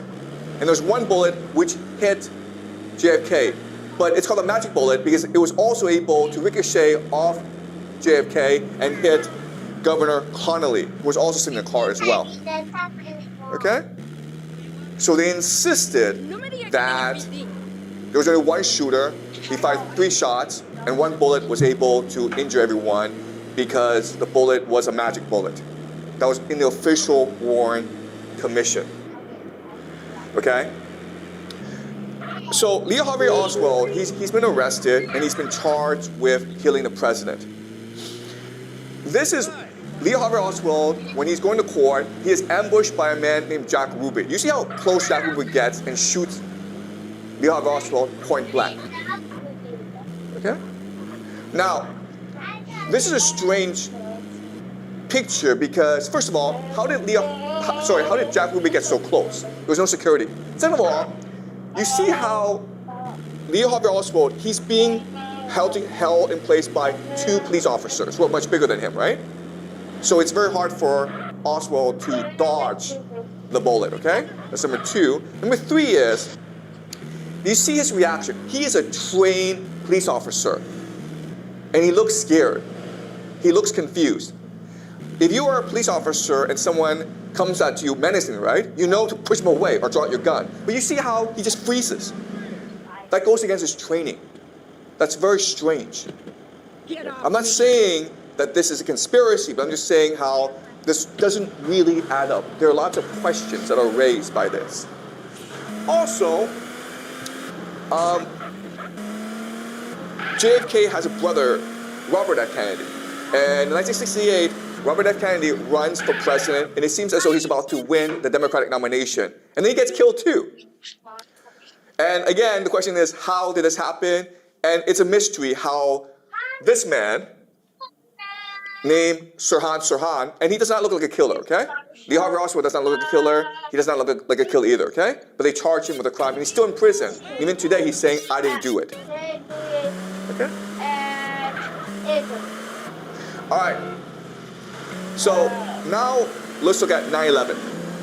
And as you can see from some of the video footage, it's very suspicious what happened. There's other things that are suspicious about what happened. First of all, A month after the Twin Towers came down, all that concrete and steel was shipped to China. Yes. The Twin Towers, the debris is now in China, being put in other skyscrapers, who knows, okay? But that's kind of strange because you would obviously want to run an investigation before you ship that thing off. But they did not do the investigation, they shipped that debris to China right away. That's the first thing. Second thing is that never in the history of humanity has a fire brought down a skyscraper. Never before and never afterwards. Investigators explain that what happened was that the jet hit the skyscraper, and then because of the explosion, because of the gas, the steel frame started to melt, okay? And then when the top melted, it started to melt the bottom one, and the bottom one, and the bottom one, and this is what we call the pancake theory. Never in human history has this happened before, except with the 3 buildings on 9/11. Okay, and the third, and then 2 planes brought down 3 buildings. The last thing is that the plane, the explosion was so intense that no bodies were recovered, no luggage was recovered, but we found their passports. Okay? We found their passports. These are the 19 hijackers who the government decided was solely responsible for the attacks. They had no help. They had no government help. They just acted by themselves, and they got really lucky. Okay, the luckiest people on the planet. As you can see, this is their passport that was found on a plane wreckage. Didn't find any bodies, didn't find any luggage, but we found the passport. So we know for sure that it was the terrorists and no one else. This is the boarding pass. This is the boarding pass. Okay? Found in the debris of the Twin Towers. Pretty lucky. But this is conclusive proof that the terrorists were responsible and no one else. Okay, so more strange things about 9/11. First of all, we have a document dated 1962, a document called Operation Northwoods. And the plan is for the government to hijack civilian aircraft, planes, and then blame it on Cuba so that the United States can declare war on Cuba. Also, 6 months before 9/11, Fox, a television station in the United States, they aired a television show called The Lone Gunman, okay? And the plot is this. The government pretends to be terrorists who hijack a plane and crash it into the World Trade Center. So they can blame it on terrorists, so they can start all these wars in the Middle East. What's amazing about the show is that the plane is not being controlled by terrorists, it's being remote controlled by government operatives. So it sounds almost like exactly like what happened on 9/11. 6 months before 9/11 happened. That's very strange. Okay?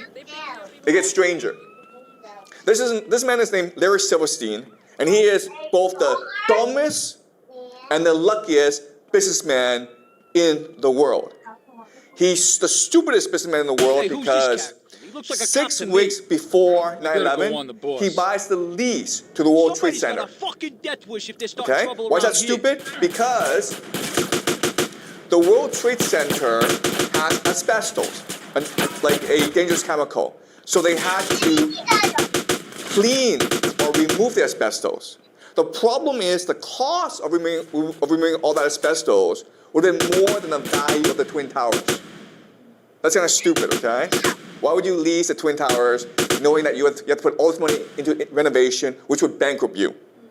Also, what's stupid is to have the lease, you're required to have insurance, okay? And so the insurance company says, we value the World Trade Center at $1.5 billion, okay? And Larry Silverstein says, no, it's not $1.5 billion.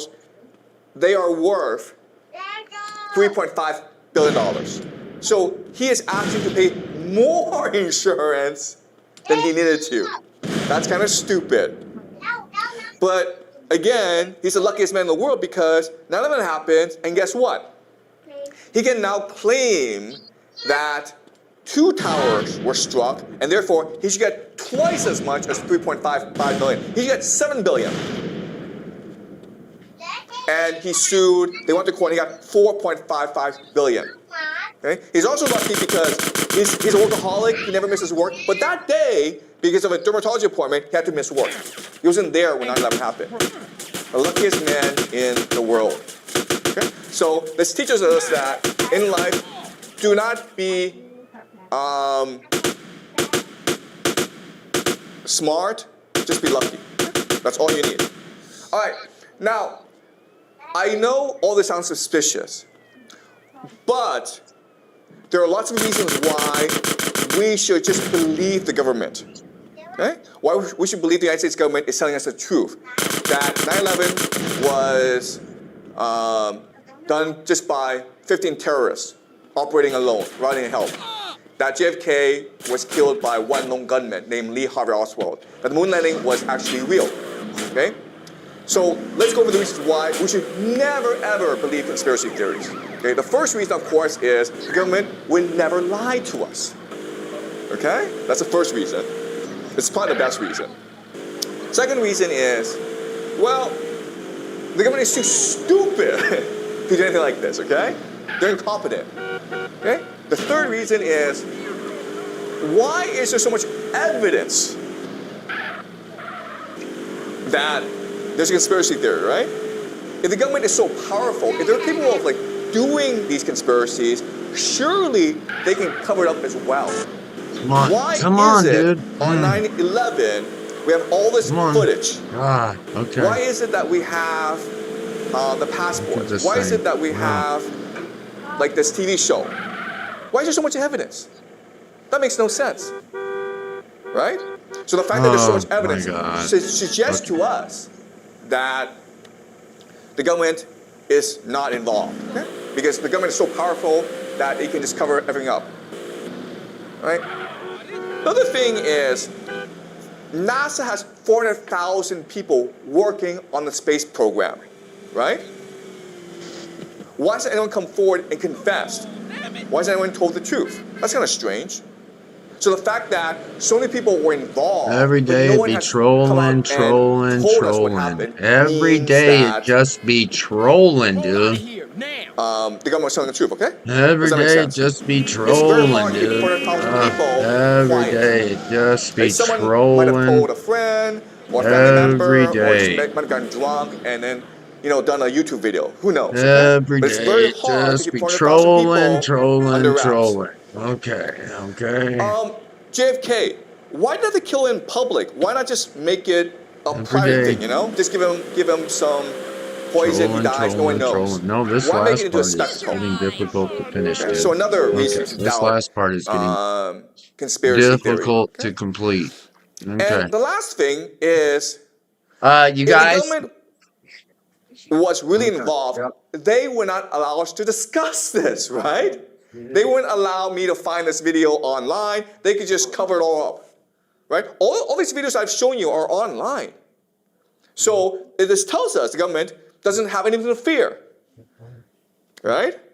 Okay? So we're in a strange situation where we can either believe the government is telling us the truth, but then we have all this evidence to suggest that they're not telling us the truth. Getting difficult to Or we complete. can believe that they did this, but what we also have to believe is that they did this and they want us to know that they did this, and they want us to talk about these conspiracy theories. Okay, that's kind of strange. Well, it turns out we have an explanation for this. It's called revelation of method. The idea is that those who engage in evil must tell you that they are engaging in evil. The theory is that those who do conspiracies must tell you they're doing conspiracies. And there are 3 reasons why, okay? So let's go over them. The first reason is the idea of learned helplessness. And so the idea is, okay, let's just say that everyone knows that they did this, right? We get angry. We write emails. We make YouTube videos. Then what? Nothing. Right? Nothing. So the idea of learned helplessness is like the more angry you get, the more helpless you feel, and therefore the more obedient you become. Until you become a That's the soulless first reason. machine, bro. Second reason is the idea of karmic responsibility. And the idea is that the people in power are extremely superstitious. They believe that when they die, God will judge them. Okay? So we're all dead, and God says to the government, hey, why did you do all this evil stuff? And the government says, no, no, no, I did not act alone. Everyone participated. Why? Because I told them what I was doing. They didn't stop me. They didn't raise any concerns. They didn't protest. Therefore, they are complicit. Okay? So another way of saying this is, counterfeit chips. if you just look at 9/11, if you just look at the moon landing, if you just look at JFK, the evidence is so overwhelming that if you still believe the government, it's not because you are ignorant or stupid, it's because you are complicit. It's because you are involved. Therefore, you share the guilt. Therefore, the karma is spread to everyone. Okay, that's the logic. Right? The third reason is attention capture. These events are set up in a way so that they will be remembered forever. Okay, so everyone remembers where they were, what they were doing, who they were with on 9/11. When JFK was assassinated, during the moon landing. Okay? So you probably were not in the United States, you might have been in China, you might have been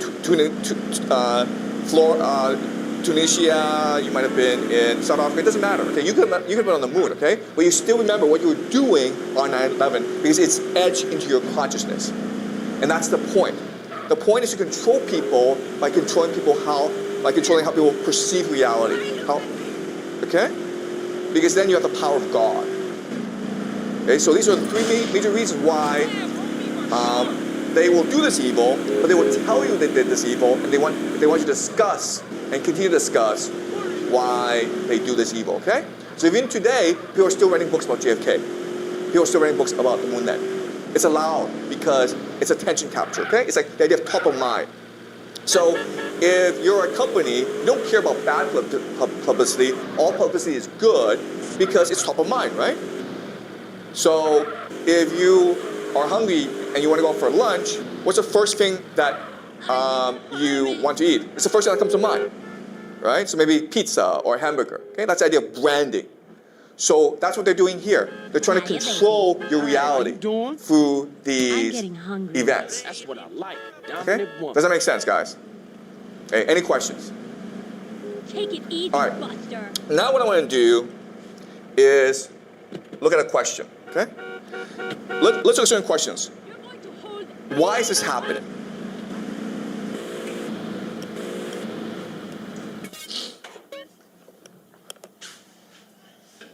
All right, so let's look at JFK and 9/11 and the moon landing. What are common characteristics about these three events? Okay. The first thing, of course, is that they are spectacles. You can say that they are rituals. A lot of care, a lot of attention was put into preparing these rituals. So for example, the JFK assassination, look at the location, right? Look at the choreography. Okay? They did it purposely in front of people, but also in front of cameras, so that it'll be remembered forever. I tortured one guy until he okay? The moon landing as well, 9/11 as well. Okay? That's the first thing. Second thing is the idea of numerology. So when you look at these events, what you'll find is that numerology is very important. Okay? It's a very simple concept to understand. So for example, let's just say you want to get married, right? Well, you want to pick an auspicious date. So maybe August 8th, 8/8, right? On your passport or June 6th, an auspicious date. I'm just going this. Because that will give your wedding the most chances to prosper. You also want to pick a nice location, feng shui. right? Same thing with this idea, okay? So let's look at the numerology. JFK was November 22nd, 1963, 11/22/1963. I prefer a plug with Castle, so The I can moon play landing was 1969. And then 9/11 was, of course, 9/11. Pretty easy to remember, right? Okay. Now, what's interesting is that these are all triangular numbers.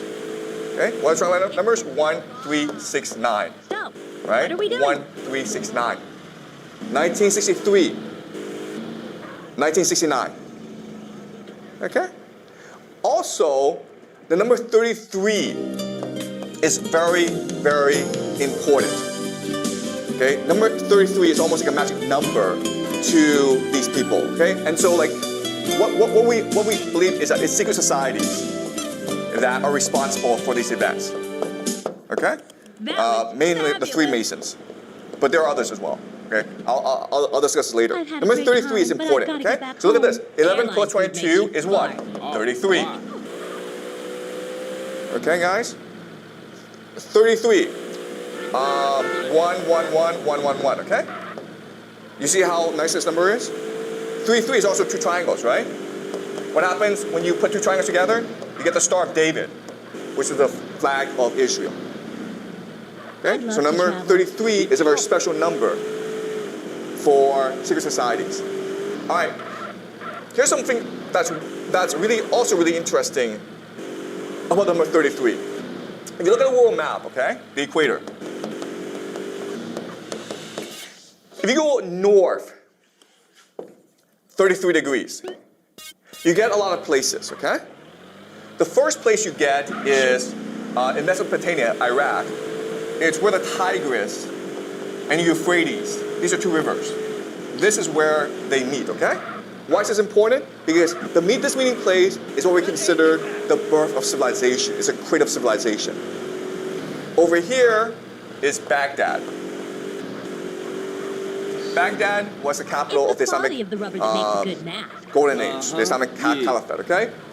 Historical city. Over here is Damascus, one of the oldest cities in the world. Over here, of course, is Jerusalem, the holiest city for both the Christians and for the Jews. Okay? You keep on going over here to America. This is Dallas. Why is Dallas important? Because that's where JFK was assassinated. But you keep on going, and this is like interesting. You go to New Mexico, and you get to the Trinity test site. This is where the atomic bomb was detonated. Okay? You go over here, 33 degrees in Japan. Do you know what city is 33 degrees north in Japan? Jimmy? Not Tokyo. There are two cities, Hiroshima and Nagasaki. Why are they important?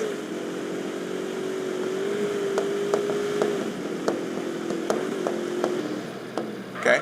These are the two places where the atomic bomb was dropped. Okay? Think about that. 33 north in New Mexico is where they tested the atom bomb, and then Hiroshima and Nagasaki, 33 degrees north, is where they dropped the two atomic bombs. Okay? All right. So, why is this important? Because if you're a secret society, what makes secret society important is the mythology, or the story that they tell about their purpose. Okay?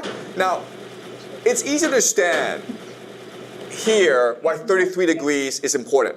Okay? Because 33 degrees, you're not too hot because you're away from the equator, but you're not too cold, okay? So you can farm. And that's why all these major cities, including Baghdad, Damascus, Jerusalem, are situated 33 degrees north, okay? Also a place called Harappa, okay, which is the Indus Valley civilization, is also 33 degrees north. So a lot of the major cities are situated in this latitude. So that makes sense, okay? This is the old world.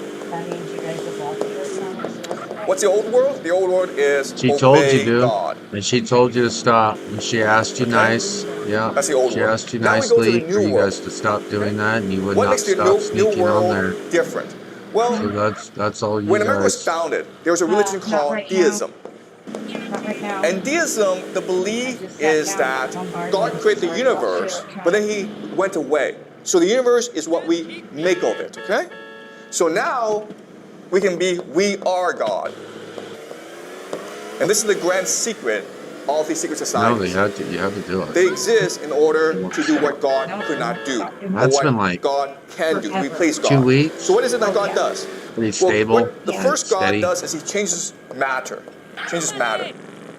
Second thing is he can kill other gods. The third thing is he can create life. All right? What does change matter mean? It means the nuclear bomb. Right? The nuclear bomb. So, what does kill other gods mean? It means you can kill President of the United States, JFK, who is considered a prince. Okay? And what does create life? It means you create artificial intelligence, which is the last step. Okay? So this is part of the mythology. The old world is being replaced by the new world. Okay? Now, if you're able to do all three things, now you're able to bring heaven to earth. Now you're able to declare yourself God. And for that, what you need is a world government. And to show that you are truly in power, what you do is you combine the old world and the new world together by making Jerusalem your world capital. Okay? So towards the end of the semester, I will show you what the grand plan is for Jerusalem. But for now, what you need to understand is that right now in Jerusalem, there's something called the Al-Aqsa Mosque,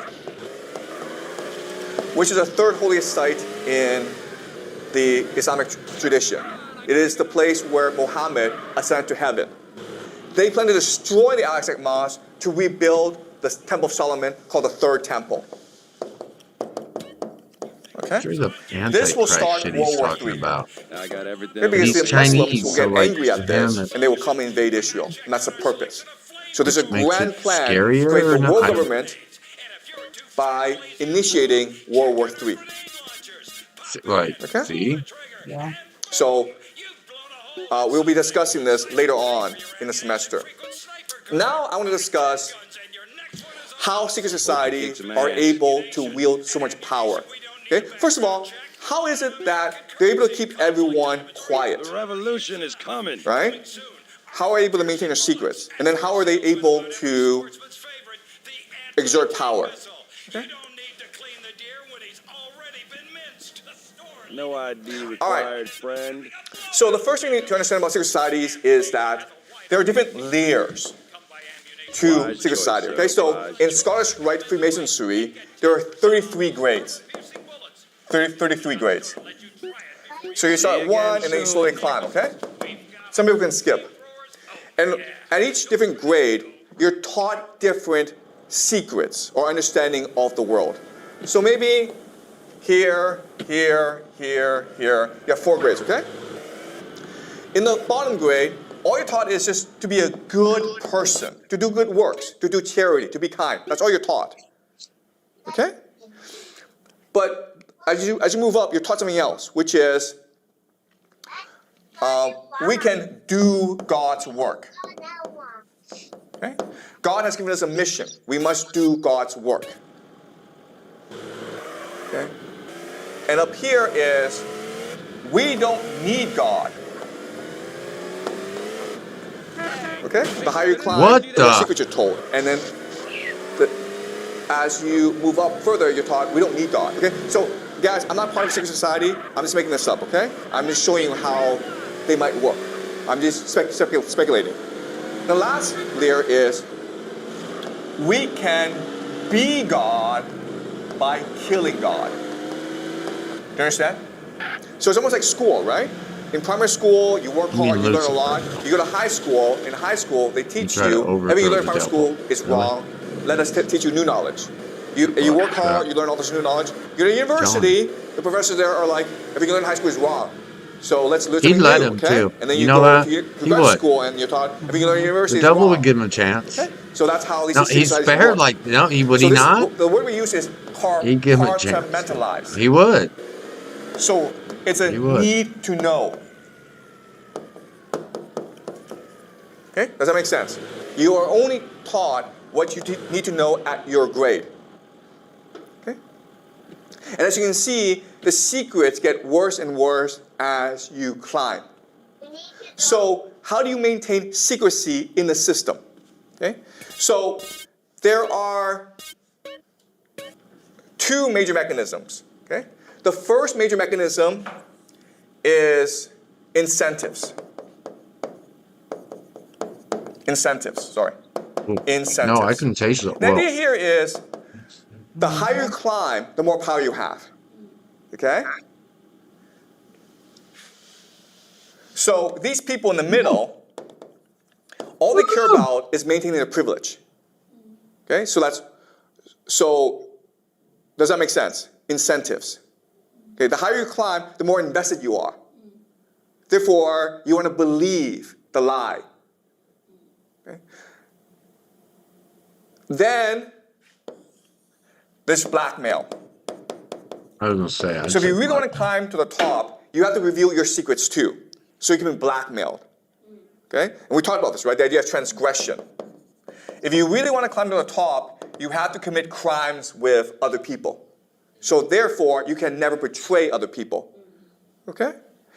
And the last thing that helps the system is confirmation bias. And the idea of confirmation bias is you just want to believe what you want to believe. Okay? People don't want to believe the government lies to them. People want to believe the government tells the truth. So we like to live in a fantasy world. Okay? So this is what keeps the system intact. CJ. Okay? So this is how secret societies keep Mom. their secrets. Does that make sense? Okay. I love you. My mouth is on fire. How is it that they're able to wield power? And the answer is, this structure is perfect for a bureaucracy. Before we talked about bureaucracies, right? How as society matures, it becomes more bureaucratic. Let's go outside. Well, the problem is that bureaucracies become top-heavy. Yeah, soon. Too many managers. Also, the idea of silos. So each department does its own thing. Okay? Mom, will you make me a cup of And coffee as I said, also, bureaucrats don't want to do any work. So imagine, if you're a secret society, how much you can benefit from the system, right? Because you want to work because you want to achieve your vision. And you're able to work with other people secretly. Therefore, you're able to promote each other into positions of power. And because these departments are all siloed off, they're all independent, you're able to control the entire bureaucracy. Because you're able to coordinate, but they're not. Okay, does that make sense? So what we learn is that in history, as societies become much more mature, as they become much more bureaucratic, secret societies have much more power. And today, we are living in a heavily bureaucratic world, and therefore, these secret societies have more and more power. Okay? And no, there was one time. Does that make sense? The other thing that we need to remember is that cut them up there are thousands and thousands of secret societies. Okay, so let's name some of them. The Freemasons, the Jesuits, the Mormons, the Frankists. Okay, lots and lots, okay? We'll go over each one later on this semester. What you need to remember is that at this stage in development, when society is bureaucratic, when they become parasites on the bureaucracy, they're incentivized to work together to achieve their vision. Okay? You guys can go out. I'm once they coming. create the Stay world together government, in front of the house. then they will fight each other. But at this point in the development, they will work and actively collaborate together. Okay, so 9/11, So now the JFK, Freemasons moon are landing, working. they were Oh my all God! working together. Okay? So we'll be studying this more as the semester progresses. All right, so let's conclude. I could see that though. I could see Freemasons halfway. Sorry. Like not even believing they're Satanists, but kind of like. And then the further up you get, the more liquid you see everything is, and it turns into a weird thing. And you see the devil, and then I guess you think you can beat the. I don't know. Sorry, I don't know. I don't know. When most people, Okay. that's the cry. So Like you go, oh let's talk no, about the no, atomic bomb. there's only one This is person Henry that's Truman. fucking Okay. like, Henry Truman is the but maybe 33rd some people president of the United don't, States. or Number 33, right? that's He's the also a Emperor character in Star 33rd Wars. degree He's not scared of Freemason, Anakin. which is the He highest manipulates Anakin. Freemason.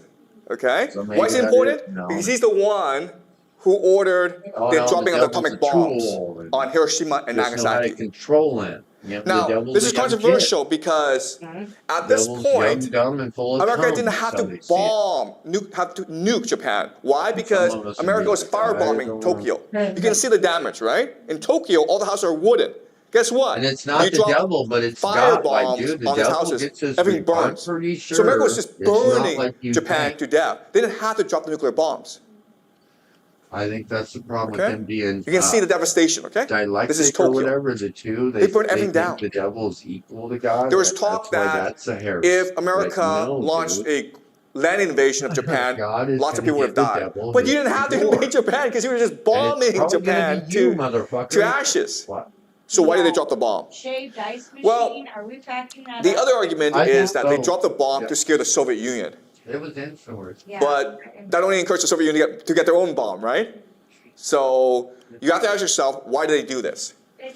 And if you go back to the 33-degree story, okay, which is just explained, it gives you an explanation. I'm not saying it's right, but it offers you a possibility. Okay, so as you can see, all these major cities, including Babylon, including Baghdad, Damascus, Hiroshima, are all part of 33-degree latitude, okay? Guess what, guys? A lot of famous athletes wear number 33. And they are Freemasons, okay? So this is Scottie Pippen and Shaquille O'Neal. We know they are Freemasons. Larry Bird and Kareem Abdul-Jabbar also wear number 33. Okay? 33 is important. Jesus died when he was 33 years old. The word God, Elohim, appears 33 times in Genesis. King David reigned for 33 years. The Vedic pantheon, Hinduism, has 33 deities. Human spine has 33 bones. Okay, so number 33 appears over and over. So the secret societies see number 33 as a magic number. The moon landing. Okay, I'm not saying the moon landing was faked, but there's an argument that it is impossible for humans to leave something called the Van Allen belt. Okay, the Van Allen belt is this electromagnetic field that protects us from cosmic radiation. So that the belts themselves have heavy radiation. So if you go into it, you die. But also if you leave the Van Allen belt, there's nothing to protect you from cosmic radiation, so you could die as well. So some scientists actually believe that it's impossible to leave Earth. Okay, we'll just die. I don't know how they were able to do this. And as you may know, right now, a lot of countries, America, China, are trying to get back to the moon. They're having a really hard time, okay? They're having a hard time because NASA lost all the technology, lost all the footage, lost all the data. Oops. Oh well. Okay.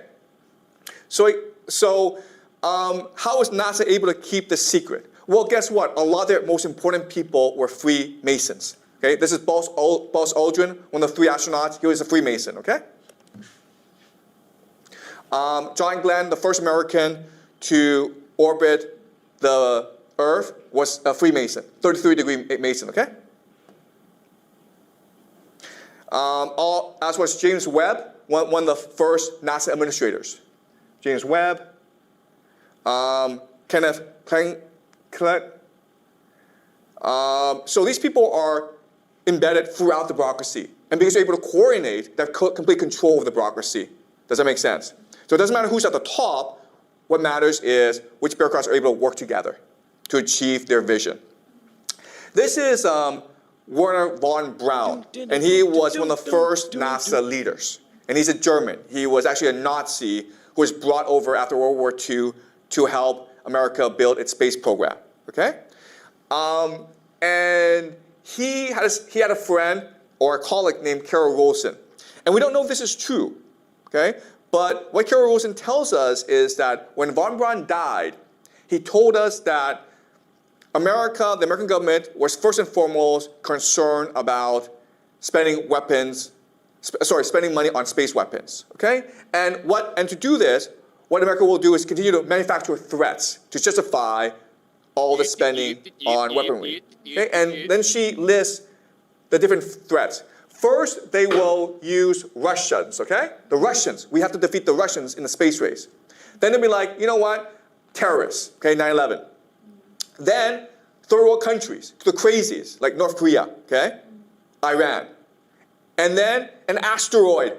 We need space weapons to protect the Earth from asteroids. And then the last thing is a fake alien invasion, okay? Aliens. Okay, does that make sense? Okay. So we'll talk about this later towards the end of the semester about a fake alien invasion, okay? That's part of the plan. And they've been seeding this for a long time. So I'll conclude by talking about different possibilities. You don't have to believe me, okay?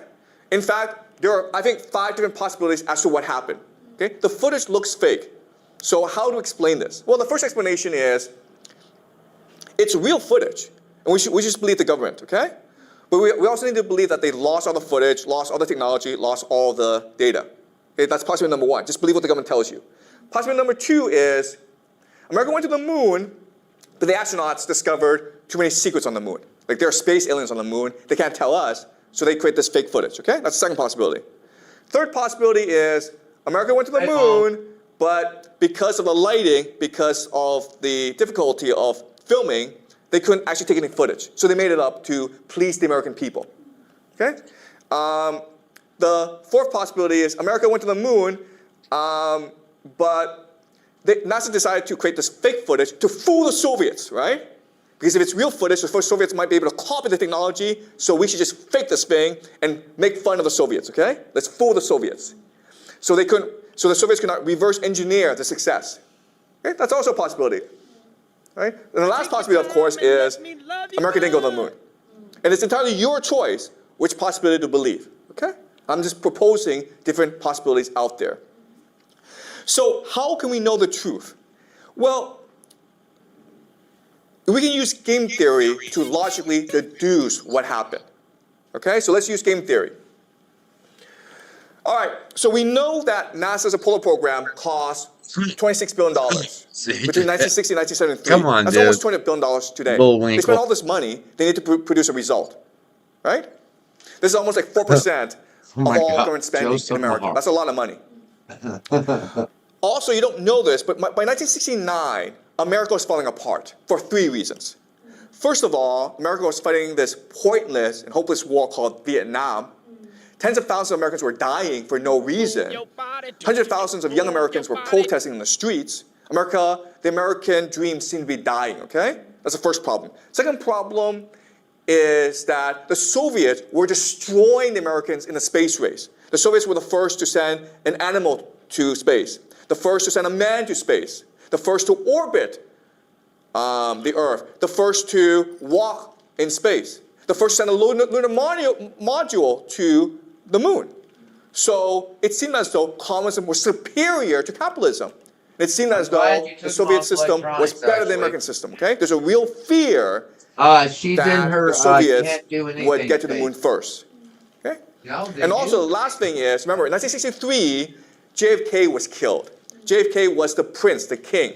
So that put Americans in a very bad mood. But then later on, other prominent Americans like Robert F. Kennedy and Martin Luther King, they were all killed as well. So 1969, America was divided, was falling apart. People felt hopeless, right? So what this means is that if America sent a mission to the moon and all the astronauts died or they didn't get there, America would have been broken, okay? People would have been depressed. And so according to game theory, America could not afford to take the risk of sending people to the moon. If they died, if it failed, America would have looked like idiots. Okay? But of course, there's always a counter-argument. The counter-argument is, okay, this makes sense, but why did the Soviets call out the Americans and said, you guys faked this? Right? What the America and the Soviet Union were in competition with each other. Everyone believed America went to the moon, but there's a lot of evidence to suggest that America didn't go to the moon. So why did the Soviets tell the world? Okay, that I can't answer for you. All right, so I just leave you with this thought. Okay, but what I believe is, within the next 2 years, the truth will slowly start to come out, and you will see for yourself what really happened. So this class, it's not meant to tell you what happened. This class is just meant to give you different possibilities and give you tools to understand or figure out for yourself what might have happened, okay? All right? So any questions before we conclude?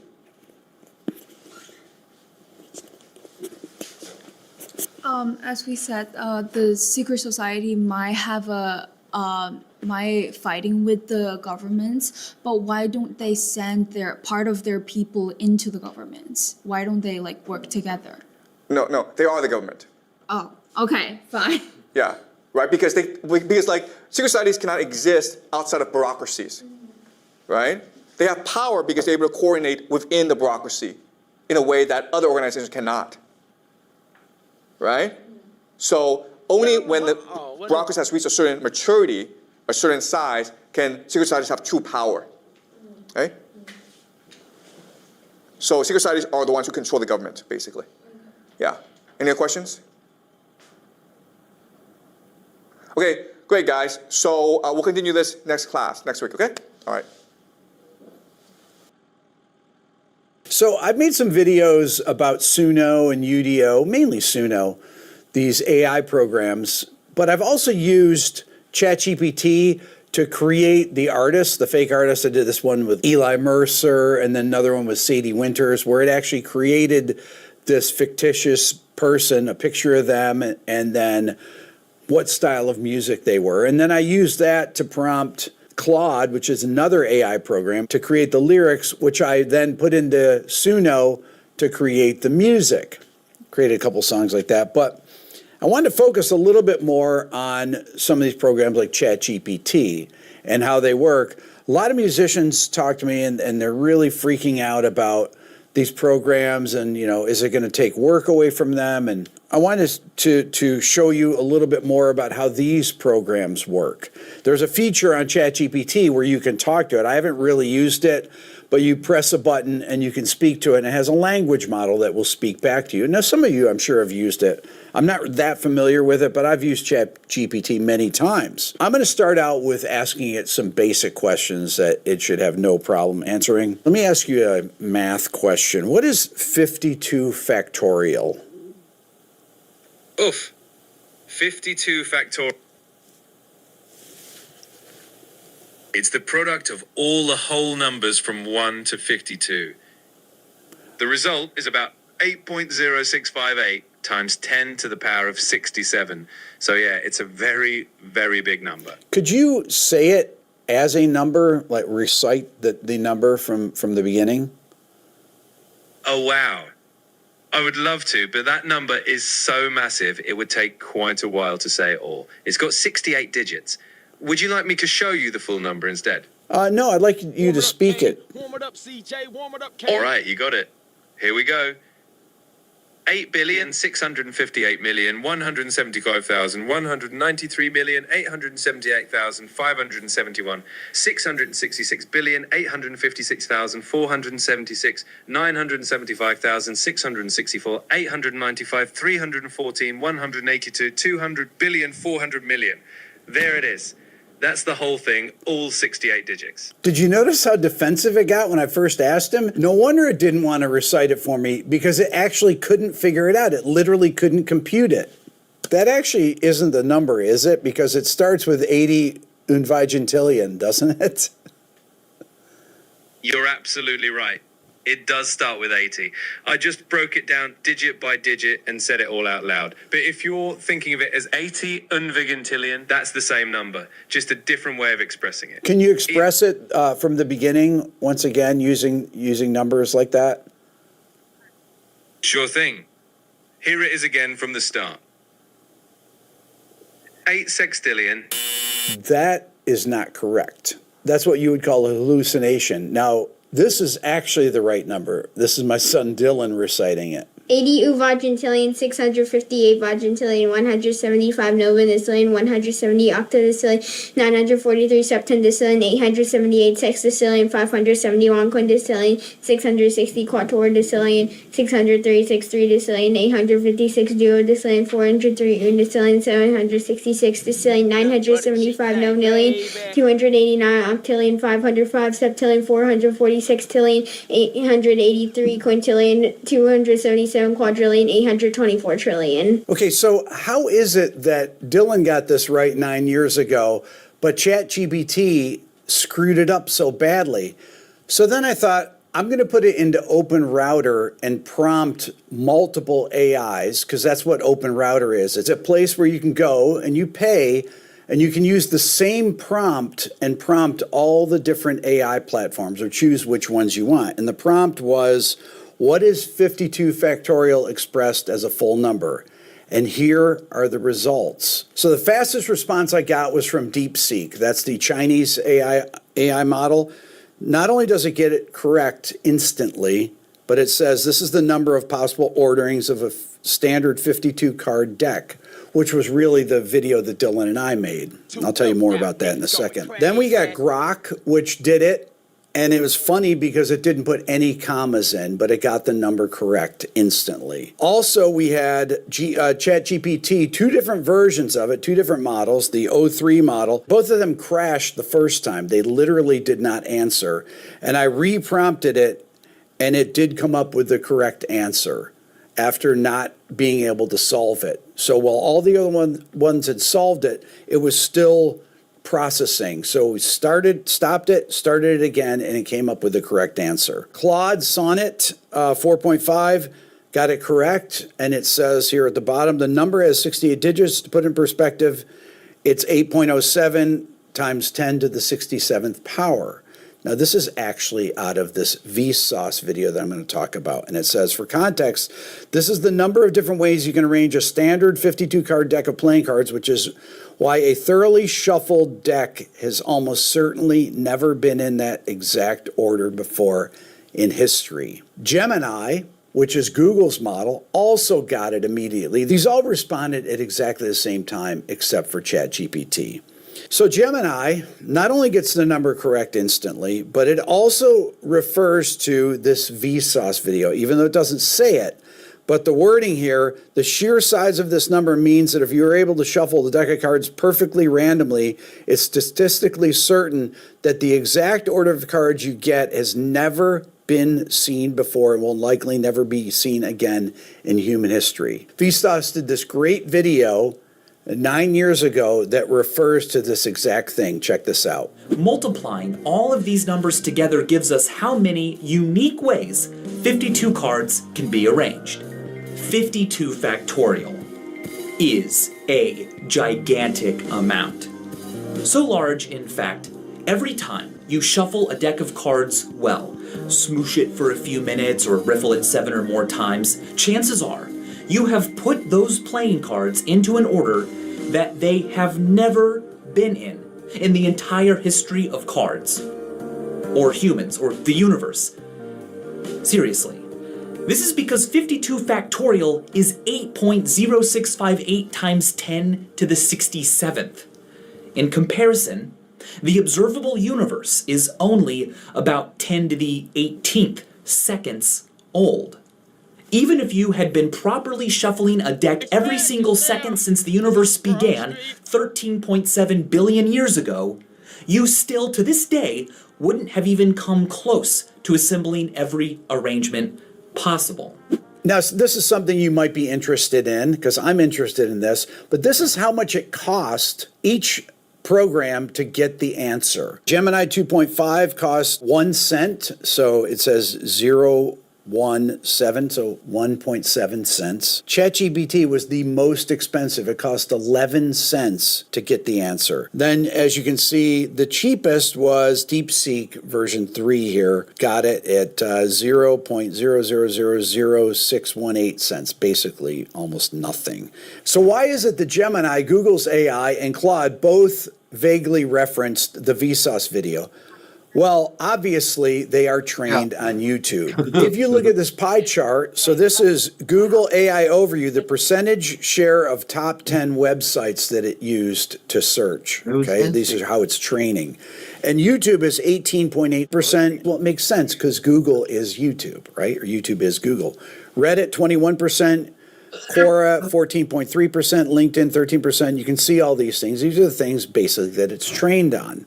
Now, there is no training data for the Anthropic model, which is Claude, but there is training data for ChatGPT. The percentage share of top 10 websites it's searching, you'll notice the major proportion is actually Wikipedia, 47.8%. And if you go around it, you see Reddit, you see Forbes, G2, TechRadar, NerdWallet, Business Insider, New York Post, Toxagon. You'll notice there's no YouTube in there. So obviously, ChatGPT did not see Vsauce's video. So after seeing how these things are trained, the websites it's going to, and you know that about 20% of the stuff on these websites, when it's actually really like about 50% of them, are wrong, you know it's got a lot of wrong information in there. Now I'm going to ask it some music questions, and I'll start with some recording engineering. How would I EQ the overheads of a drum kit? Now we're talking. All right, for overheads, you usually want to capture the full picture of the kit, especially the cymbals. First thing, high-pass filter to roll off some of that low-end rumble, maybe around 100 hertz or so, depending on the kit. Next, if the cymbals feel harsh, you might dip a little around 3 to 5 kilohertz just to tame that sizzle. And if you want more air and sparkle, you can boost gently around 10 to 12 kilohertz. But the key is to keep it natural and let the overheads breathe. Okay, what frequency would I take out of the bass in a mix to take out the mud? The classic bass mud. Usually that lives somewhere around 200 to 400 hertz. To clean that up, you can try a gentle cut in that range. Doesn't have to be drastic, just enough to clear space. Also, if the bass is fighting with the kit, sometimes you can carve out space for the kick stump around 50 to 100 hertz. And if you want more definition, a little boost around 700 hertz to 1K can bring out the attack. It's all about finding the right balance. Would you say you're an expert in mixing music? Well, I've got a ton of knowledge and tips from working with countless mixers and producers, but I'm here to help you make those decisions. So I'd say I'm like your trusty sidekick with lots of expertise, ready to assist, but you're the one driving the creative vision. What records have you worked on? I don't have personal experience like that. I'm more of a walking encyclopedia of music knowledge, tips and techniques, but I can definitely pull from what's been done on iconic records and what top engineers do. Okay. Give me an example of someone that you learned from. Did you intern with anyone? I learned from everyone, really drawing from the best of the best. Folks like Chris Lord-Alge, Sylvia Massey, Rick Rubin, you name it. I didn't intern with them directly, but I've got all their wisdom in here ready to share. And where did you get it from? Well, all that knowledge comes from thousands of interviews, tutorials, and resources they've shared over the years. Think of it as me having absorbed all the best practices from their wisdom, interviews, books, and masterclasses. So I'm a reflection of all that awesome knowledge that's out there, just packaged up, and I'm ready to help you. Okay, so essentially, ChatGPT is claiming to be an expert in this, or it's like a trusted assistant. Here's the problem. There's not the data for it to train from. It says, oh, it's gotten it from this, it's gotten it from that. Well, there are very few interviews with the top people in the music business. Now, I've done hundreds of interviews with the top musicians, producers, engineers, but there's very little information on their craft. Let me give you an example. When you write a song, you need to figure out the melody, the chord changes, the lyrics, the groove, the bass part, the guitar parts, the keyboard parts, whatever the arrangement is. And then you go in to record it. And when you record it, there are thousands of decisions that are made. Is this groove good? Is this vocal performance in time? Is it in tune? Are the guitar parts together? Is this, there's so many different things to be made. And then you go to the mixing process, and the mixer is literally making thousands and thousands of decisions on the levels of things, the way things are EQ'd, how they're compressed.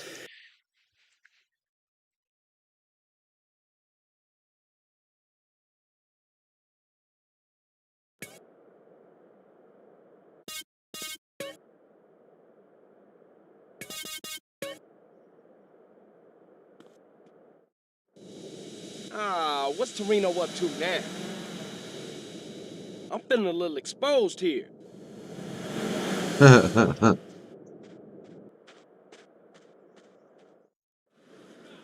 Whoa. Yup.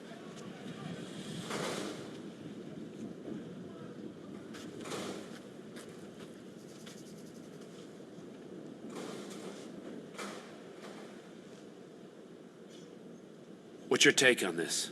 Damn! I thought them was your people. Listen, Carl, we've got a problem. Some traitors from another department think they can help the overseas situation by financing militaristic dictators in exchange for arms contracts. Hey, ain't that exactly what you do? Well, kind of, but we get to pick our dictators. Degenerates that we can control. We try to stay the hell away from these guys with principles, because that just muddies the waters. Yeah, okay. Okay, so, of course, these idiots have stolen a consignment of landmines, and they plan to offload them in the Middle East and cause a little ruckus, and everybody goes crazy and have a lot of problems. I mean, Carl, do you like maiming people? Curious. Maiming? Some people, shit. Anyway, the point is, you and me, Carl, we're the same. Now, yeah, it's a dirty job, but somebody's got to do it.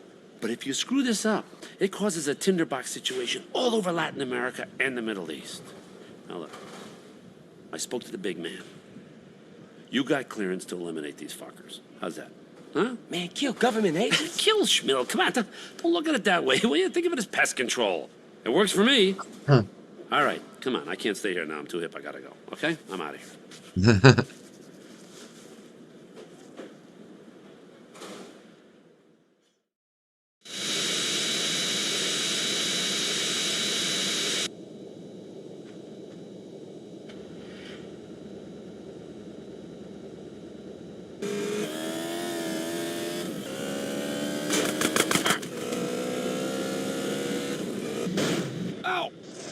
Oh.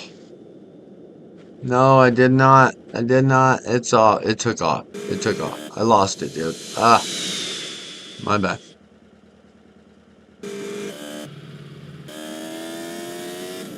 My bad.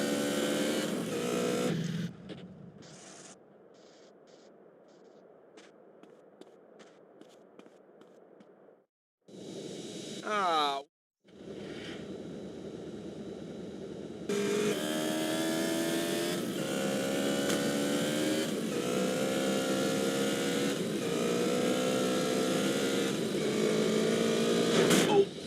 Oh.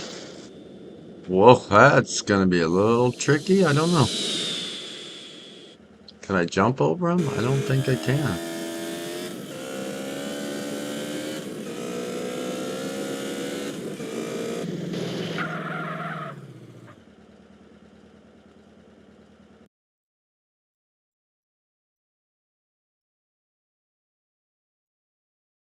And they're using a lifetime of experience. If you go to my Andy Wallace interview, Andy Wallace is 78 years old. He's mixed some of the biggest rock records of all time. And he has a lifetime of knowledge that's really not been documented at all. Brendan O'Brien, I interviewed him, one of the biggest rock producers of the last 30 years. There's really only one interview with him. And as far as specifics, there's very few specifics that he gives on his craft of how he actually engineers and produces and mixes. Take someone like Max Martin, who's the biggest producer and songwriter out today. Max Martin just had his 28th #1 song as a writer and 26th as a producer, the most successful songwriter of this century. There are no Max Martin interviews where he's detailing his process on how he constructs songs, how he comes up with lyrics, how he comes up with melodies. None. What about the guy that mixes most of his records, Serban Gania? He's a mixer. He's mixed every big pop hit just about in the past 25 years. There's no interviews with the guy where he talks about his process. I've never seen anything. There's just none. If the top people right now, there's no information on them, Think about how little information is actually out there for other things, other experts, that there's no data to be trained for. I just came across this. This is from Business Insider. It says AI has already run out of training data, but there's more waiting to be unlocked, Goldman data chief says. And it goes on to say, AI is already facing a data shortage, reshaping how new systems are built, Goldman Sachs data chief says. Synthetic data is filling the gap, but it risks flooding the market with low quality output. What is synthetic data? It's AI created data. It's like the copy of a copy of a copy of a copy. Come on, give me a hit, dude. The valuation of OpenAI, which is ChatGPT, is $500 billion the company is worth. If people would take $10 billion of that and invest it in, how about music education? What about art education? Mathematics, science, things like that. In actually teaching human beings to be more creative and to create more things that these AI programs can be trained of. People that are worried about AI taking over the world, ChatGPT can't even do basic calculations that you can do on a calculator 10 years ago, or that my son Dylan could do when he was 9 years old. Love to know your thoughts. Hit subscribe, leave a comment. Thanks for watching. Hit pause on whatever you're listening to and hit play on your next adventure. This fall, get double points on every qualified stay. Life's a trip. Make the most of it at Best Western. Visit bestwestern.com for complete terms and conditions.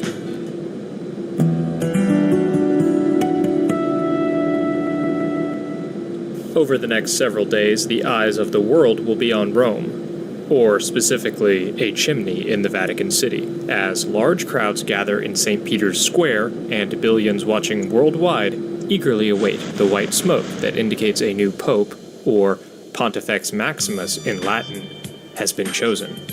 The simplicity of this symbol makes it seem ancient, perhaps even dating back thousands of years to the early days of the Catholic Church itself.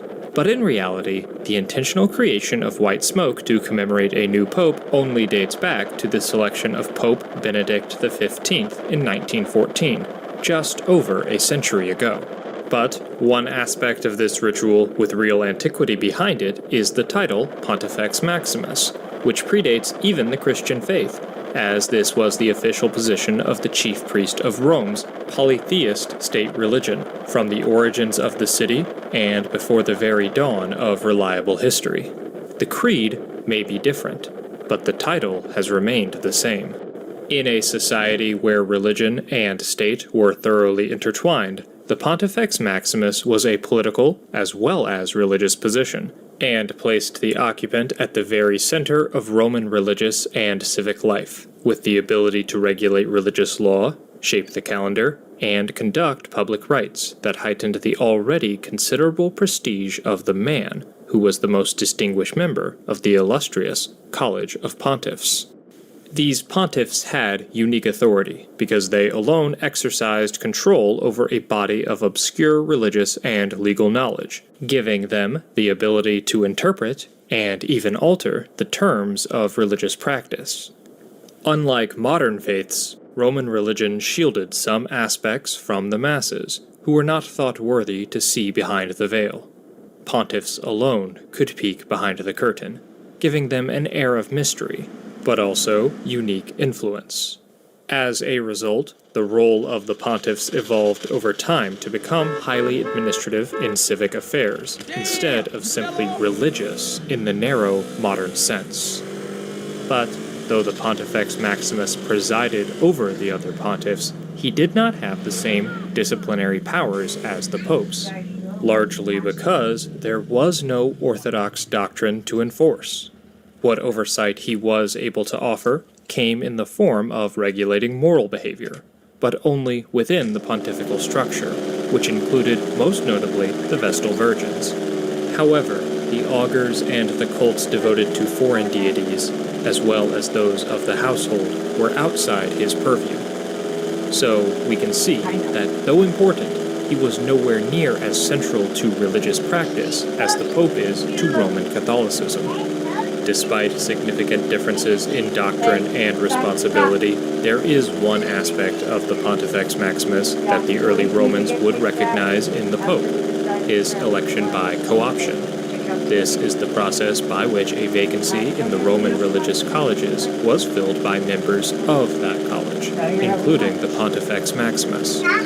This body alone would name the Pontifex Maximus, a process that is not unlike the modern conclave, with the College of Cardinals selecting the Pope from amongst their ranks. The exclusivity of the initial group of Roman pontiffs meant the body was unsurprisingly made up exclusively of patrician aristocrats, who clung to these positions tightly in the face of popular reformers that demanded plebeian representation in these prestigious offices. The aristocratic claim was that any innovation in the religious sphere or break from tradition would offend the gods and risk exposing Rome to their wrath. This united front even persisted until after the plebeians were able to access the consulship itself, an indication of just how valuable the pontifical offices were. However, the reformers were finally able to obtain the priesthoods through the Lex Agulnia of 300 BCE, which increased the number of pontiffs from 5 to 9, and was passed in the midst of the conflict of the orders by the tribunes of the plebs, Quintus and Gnaeus Agulnius. This seems to have been an acceptable compromise to both factions, as the next significant efforts to reform the selection of pontiffs would come nearly 200 years later with the Lex Domitia of 104. This legislation, introduced by Gaius Domitius Ahenobarbus as tribune of the plebs, transferred selection of the Pontifex Maximus from the college to the Roman people. This radical law was in line with growing popular discontent at the time, and an increasingly direct political role for the office of Pontifex Maximus. We must recall that it had been the sitting Pontifex Maximus, Scipio Nasica, who led the lynch mob against Tiberius Gracchus in 133. Under the terms of this new law, which gave unprecedented popular input into the conduct of Roman religion to the citizen body, the electorate would be essentially halved, with 17 of the 35 tribes chosen by lot in the Comitia Tributa. The passage of the law recognized formally that the Pontifex Maximus was a political post, something that had been long known, if not fully acknowledged. Underscoring this is the fact that the very Domitius Ahenobarbus who carried the law was elected as the next Pontifex Maximus in 103. Evidently, he was upset at having been passed over for a pontifical post by the college, and sought to join the body by popular acclaim.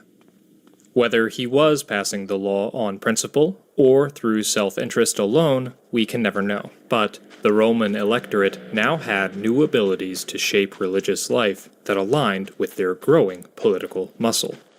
If you're enjoying this video, please do us a favor by liking, commenting, and subscribing. We're a small channel, and this is the only way to get the almighty YouTube algorithm to notice us. Furthermore, you can help TribuNet become more sustainable by becoming a member for as little as 99 cents a month. Oh, it's a compass? Thank you for all of your support. This increasing influence of the masses was viewed as destabilizing by the reactionary dictator Sulla, and in 81, during his reign of terror, he voided the Lex Domitia.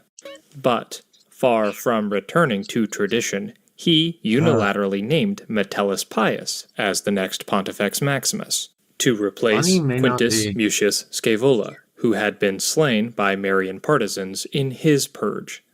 In independently naming the next Pontifex Maximus, Sulla was breaking with the traditions he claimed to be upholding, removing power from the people and placing it in his own person.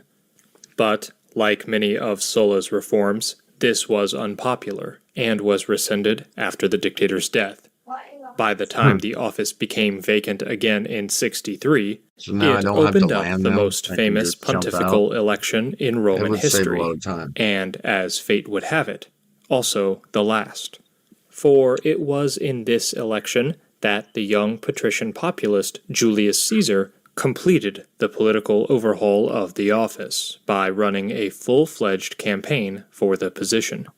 Caesar knew the stakes and was not going to let convention, or the reverence associated with the position prevent him from using every trick in his political repertoire to carry himself to victory, even though his opponents were both more established figures that could traditionally be expected to win in such a race.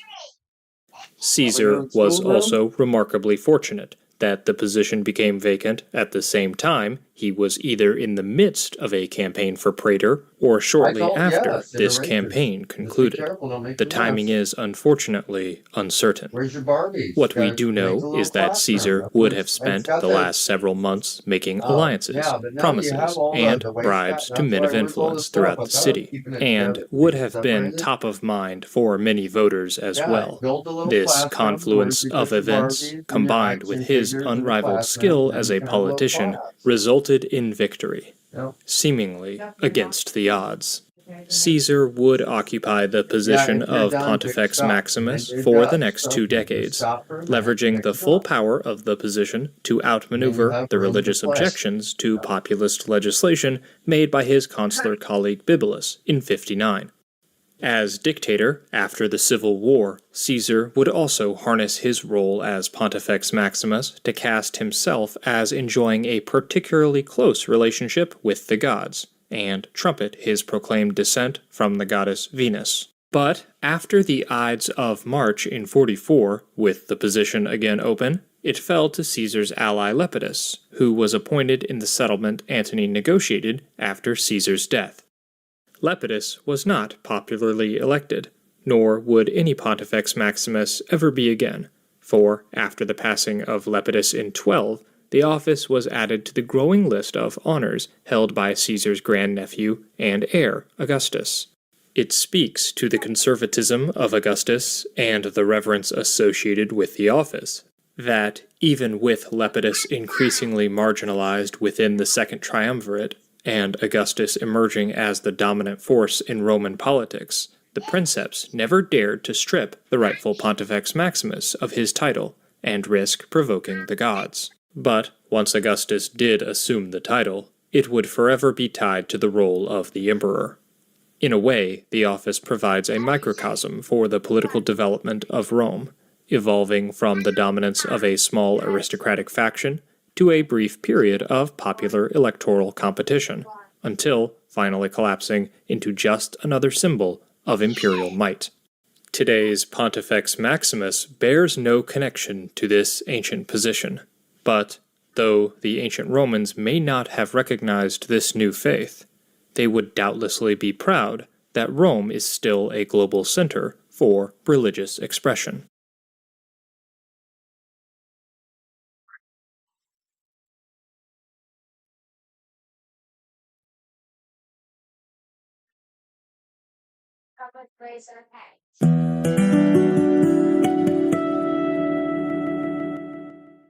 Upon his accession to the papacy on May 8, 2025, Robert Prevost became the first American to serve as the Archbishop of Rome and the global leader of the Catholic Church.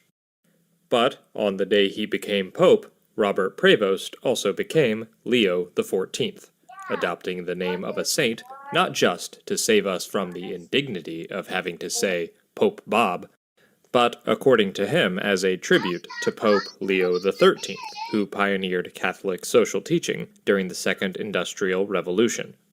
Leo has been among the most popular papal names, owing in part to the monumental papacy of the first pope to hold that name, Leo the Great, who occupied St. Peter's chair from 440 to 461, a time of unprecedented political turmoil and theological uncertainty, as the once seemingly invincible Roman Empire began to crumble in the face of the crises and myriad contradictions which had plagued it for centuries. The glory of the Pax Romana was long past. Oh no. Ah, that's the sound of someone who's misplaced my debit card. Their debit card. Where'd I leave that thing? Not at the gas pump, or the checkout counter, or the roof of your car. Now, if he has the Chase mobile app, he can use Card Lock. Wait, I could just lock my card. Yep, just a few tippy taps on his phone, and that sound? That's peace of mind from Chase. Chase mobile app is available for select mobile devices. Message and data rates may apply. JP Morgan Chase Bank N.A., member FDIC. The empire was dying, no longer simply subject to plague and famine, but its citizens were increasingly vulnerable to the depredations of roving so-called barbarians, such as Attila the Hun, who found the wealthy but weak Romans an irresistible target. The weakness of Rome in the 5th century is well known. In fact, it may be too well known and too familiar for us to properly understand just how new this phenomenon was to the Romans themselves. Looking back from our modern perch, we expect a weak Rome during this period. It is all we have known, and the struggles of those living in the era exist as little more than lines on a page. But we must try here to enter the mental universe of a Roman in the early 5th century, and put ourselves in the shoes of a people who had long grown accustomed to safety and stability, suddenly finding that the power of Rome was a paper tiger, and that they were vulnerable at any moment to barbarian raids that, if they were lucky, could result in a destruction of their livelihoods that made starvation a real possibility, or, for the unlucky, a lifetime of captivity and slavery. The foundations of the very world seemed to be shaking. Stability and certainty were being erased, resulting in challenges not just in the form of these nomadic raids, but in a growing crisis of faith in the official ideology of the now Christian Roman Empire. Christians had to confront the idea that maybe, just possibly, this empire was not eternal, and that it may not be the perfect instrument of God, through which history was to be forever shaped. The remaining Roman pagans likewise took the struggles and crises that had erupted in the tumultuous century since the widespread adoption of Christianity as a vindication of their beliefs and evidence that the state, neglecting Rome's traditional patron deities, had plunged the world into ruin and disorder.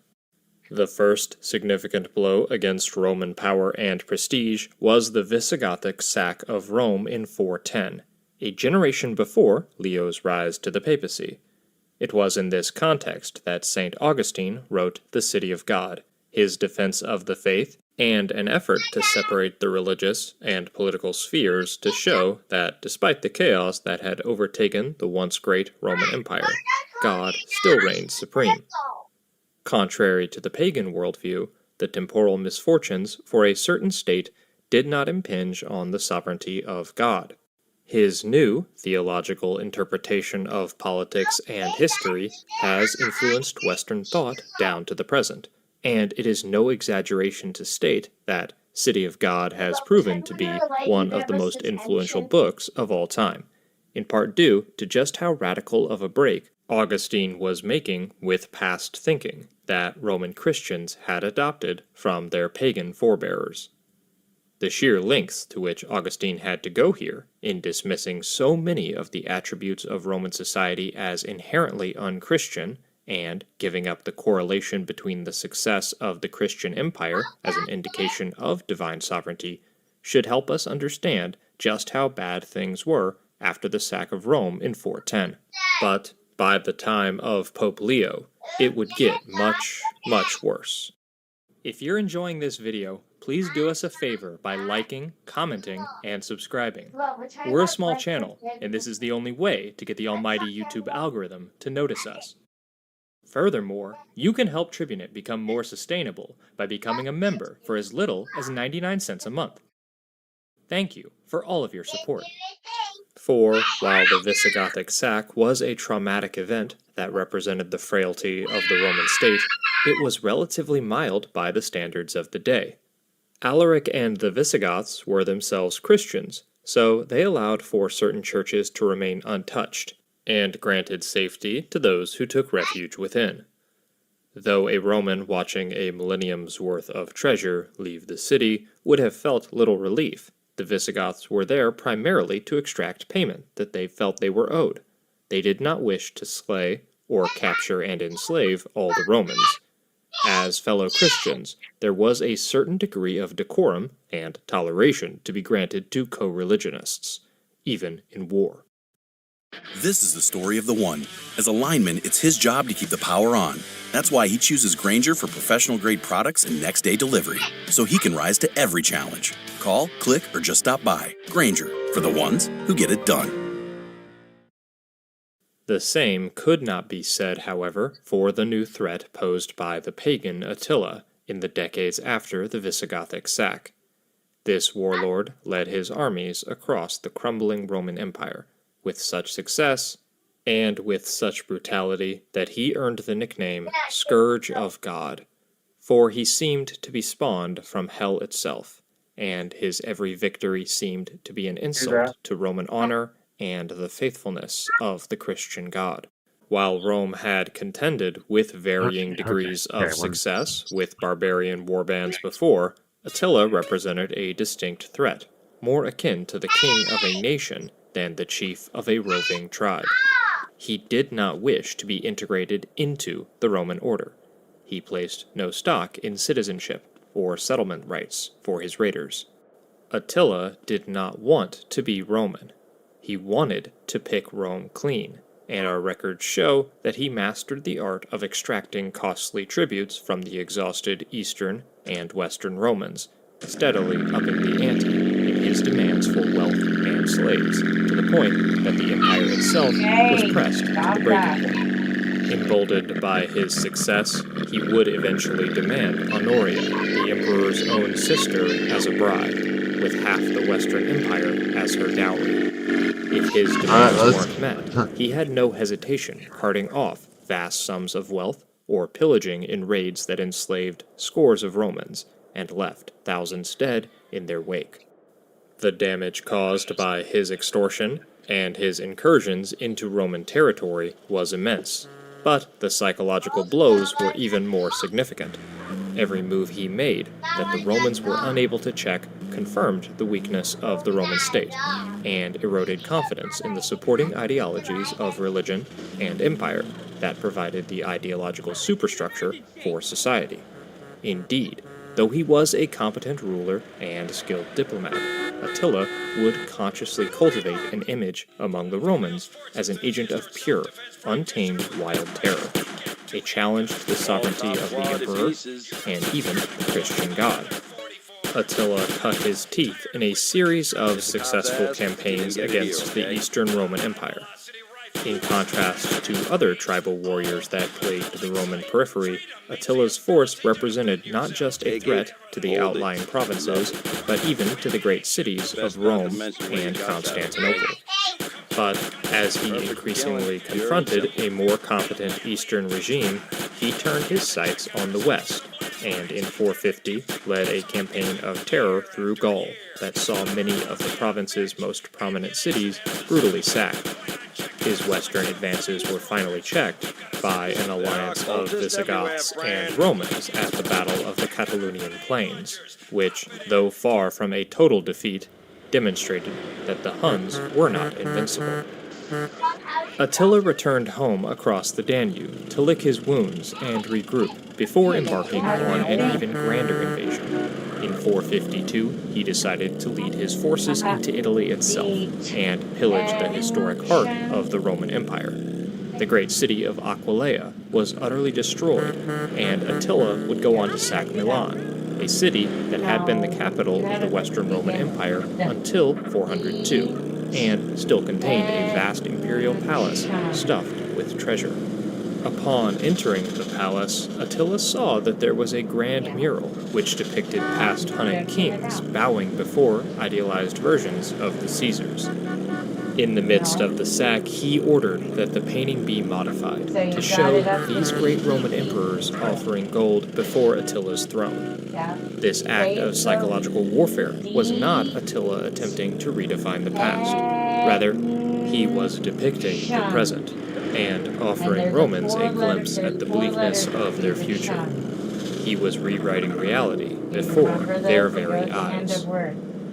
Rome itself now lay open, and though shorn of its political significance, as the capital was in Ravenna, it still represented a tremendous prize for Attila. With no army currently able to contest his movements in Italy, Rome was seemingly set to be sacked again just 42 years after the Visigoths had entered the city. But the Romans knew that they could expect none of the limited mercy that Alaric had shown. Were Attila to sack Rome, then the city itself would be left a smoldering ruin, and a fatal blow potentially dealt to not just the empire, but to the legitimacy of Rome as the center of the Christian world.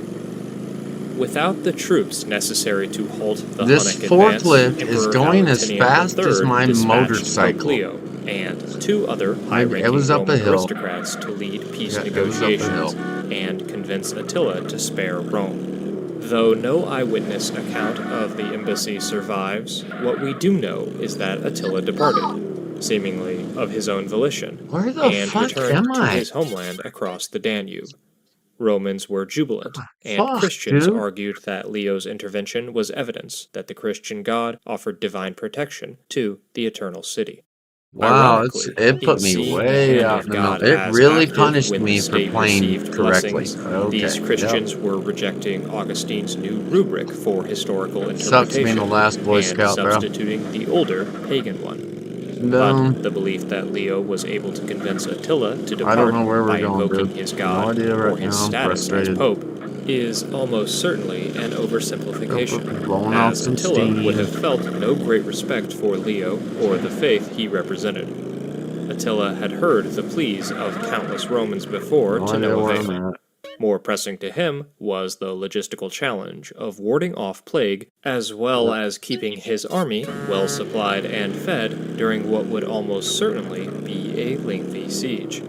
But most concerning was the prospect of contending with Roman reinforcements that were rumored to be en route, further eroding the idea that Attila pulled back due to a divine change of heart was his promise to return and invade Italy again if Honoria was not given to him as a bride. But all the same, Attila did reverse course and return to his own territory. Fortunately for the Romans, he would die a year later under murky circumstances, and his brittle coalition of tribes and warbands would disperse without his guiding hand.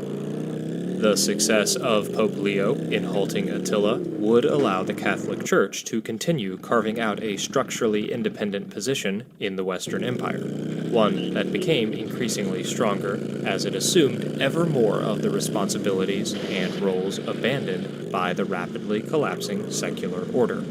Even Leo's inability to halt the sack of Rome by Vandals 3 years later was not enough to dent the increasing cachet of the Church Are we ready? or its role in the ideological superstructure of Roman society as the secular government continued to falter.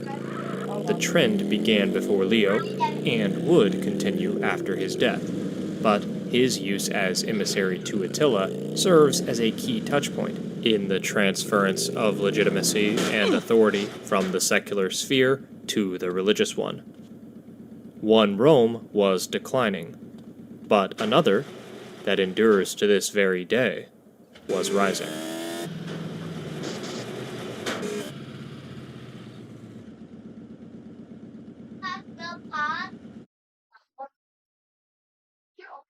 Do dissidents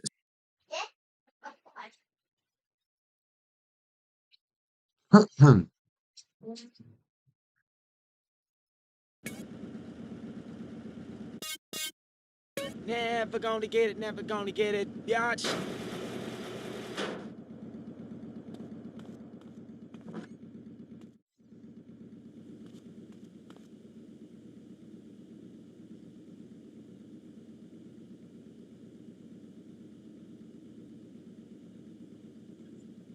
Careful, people. The mic's on. Never gonna get it. Never gonna get it.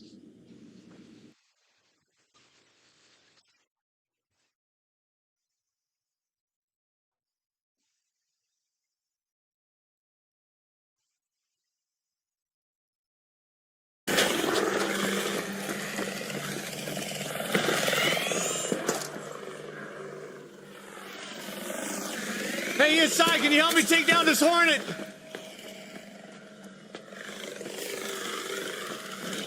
Can you help me take down this hornet?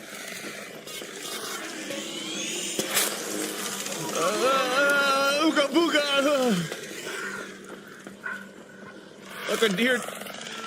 Like a.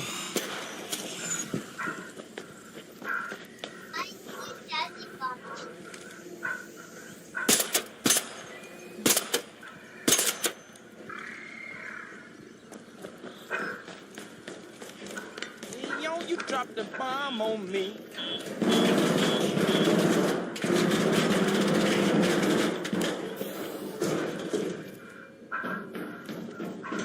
What, should I turn that off? Are we done for the day? What? My day. Are we ready? Me and you ready? Yeah. Oh, I figured you guys would have lunch and chill for a minute. Yeah. Not too. Yeah, thank you for recognizing you said yes. Oh. Let's kind of loot. Act like we're. Like, I need help, baby. yes. Because I need help. Yes. That'll do. The bugs just come home. So. I can't do it all myself. It's 20. Okay. Now we gotta change the oil in the car? I'm going to get the stuff today, Oh, yeah. so then Saturday or Sunday. So right now we can just focus on the house. All we were thinking about hanging stuff. Yes, I'd really like to get some of that stuff off. Because it makes it a little less. Well, we need to get hung what gets hung, right? So that we know what goes in the storage. Gotcha. Exactly. Because we're gonna have to build our own boxes, Yes, which will we be are. fine. I've got. I think you just use cardboard and fucking reuse boxes and cut them up. Basically, like even the storage boxes that I got from U-Haul, Yeah. they're halfway like make your own box. Like they Yeah. just give you the lines and shit. Like Yeah. you know what I'm saying? Yeah. Like so, yeah, you're We right. can make it's it just work. that I think. Hey, how's it going? Increase them well, yeah, probably. Yeah. especially How's it you, going? I think will be able to build us the boxes we need. Yeah. And then, you know, and then there's a couple things. How's it going? Hey, you guys need to go watch out. Mom hasn't said come in yet. I know you're all ready. But yeah, so that's the start at least, and then we can figure out the glass and different stuff or different things. But that was a whole funny lesson in itself that overwhelmed me, so I had to stop. No, it's Get a same Hornet thing. driver. Where's the other Yeah. Hornet? So. Hey, one at a time, please. There's You one two, more Hornet you over can your tell chest. they spent all And it week. was low. So what? Because the 10-minute screens. Every 10 minutes. Yeah. Screen. Every Yes. 10-minute screening. Yeah. Yes. Is this it? Exactly. This might be it. But then This might be it. sisters and Wasp. Fuck.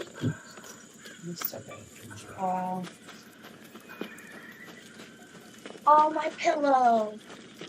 Oh. Hey, can I extract with you? Can I extract for it? Can I extract with you? I served you. No, City. Oh, Hey, can I extract with you? Oh, Right on my nose. Look Hey, quit talking like that. Can I extract with you? bless the food law. Bless the soul, Lord of Jesus, I guess. And God Friendly, save friendly, us. friendly. Jesus Christ, our Lord. Why are you eyeballing? Mario. I'm a friendly. So you're Get us in. almost done with GTA? Get us in. Almost. Get us out of I here. think so. Yeah, until he moves Right on here. to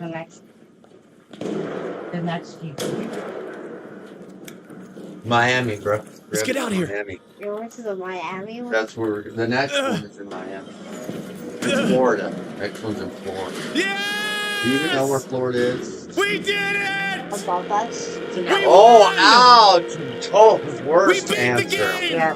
It's so you know the one that sticks down almost like a finger, like a leg. That's Florida. Yeah, yeah. Well, we don't learn about the Okay, United Miss. States. Yes! She does shit. Don't talk. Mama, Scuffles McGoogles, thank you for the It's not $20 actually Rumble for rant. sale. Doc, can you send someone to my skybox to refill the buffet? okay. My girls ate everything and left me nothing. Sit. But it's not. It's not. for Doesn't sale. that piss you off? That's what happens when you're lazy. When they say dinner's ready, get up and get right there, man. Don't be I like, think that's one of the let me things they look know, over but here. don't So I'm sound still like looking at my Wisconsin. phone, or I You know where gotta Wisconsin watch the rest of is, this but you inning never- right here. No, Yeah. no. But then once you do, you're like, oh, it's song lyrics. We know those song lyrics. Yeah. So we need some prompting. You just can't. Mm-hmm.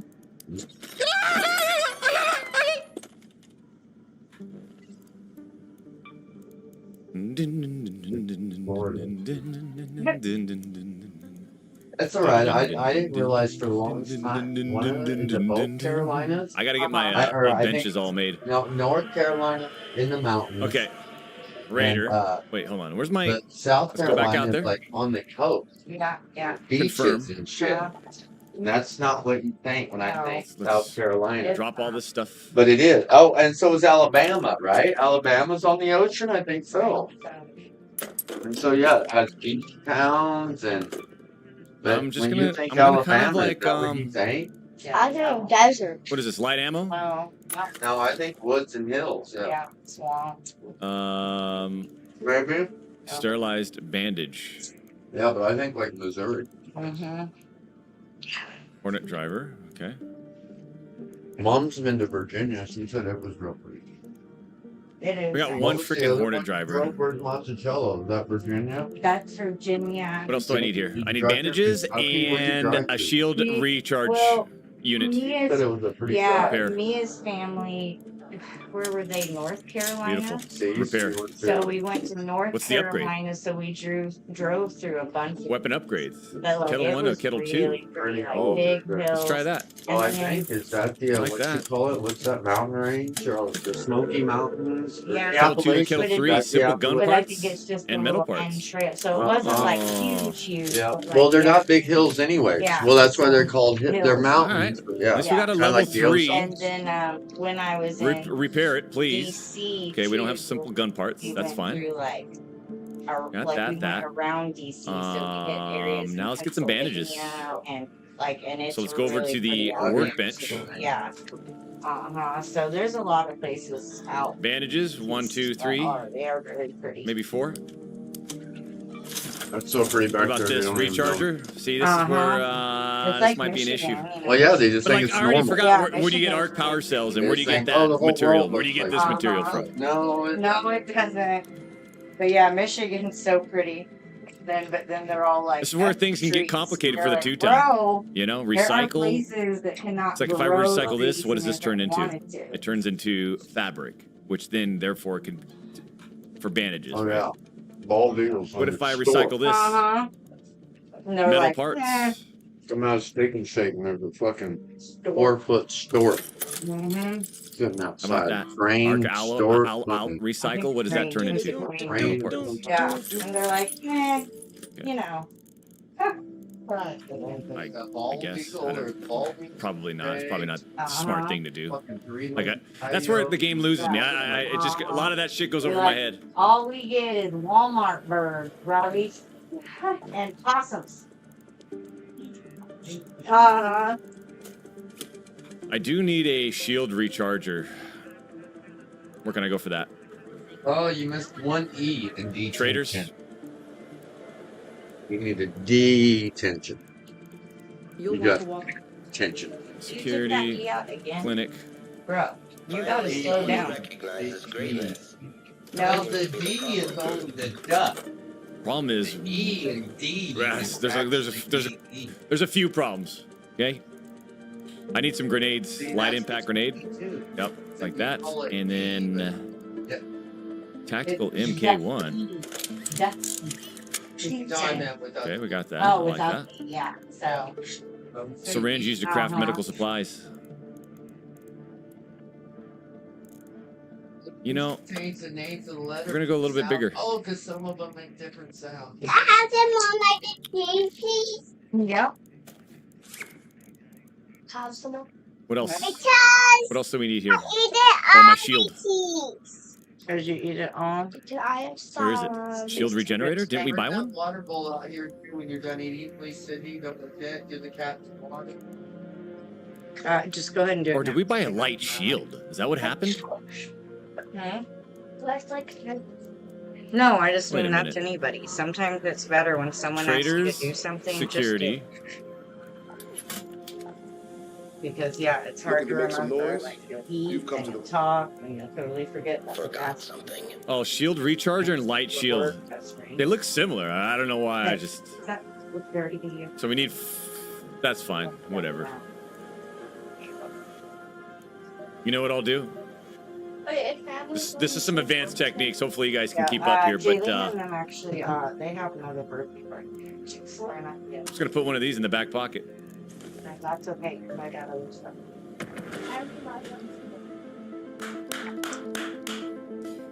Okay, this is a slightly bigger run than the usual, champs. We've got a level 3 gun.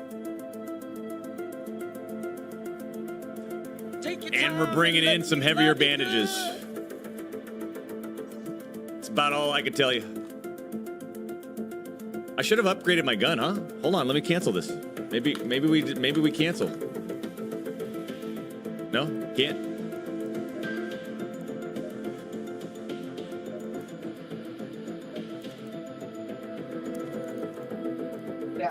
Nah. Doc, are you going to see an IRL golf video before winter hits? Says Vinny with a $12 super chat. Well, here's the thing.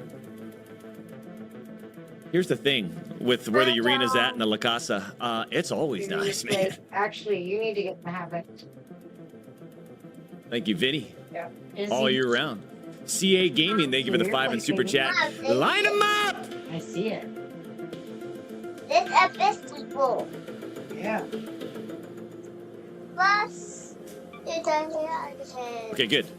Because what I wanted to do was craft some things for this upgraded weapon. So let's go to the traders. Let's go to the gun shop.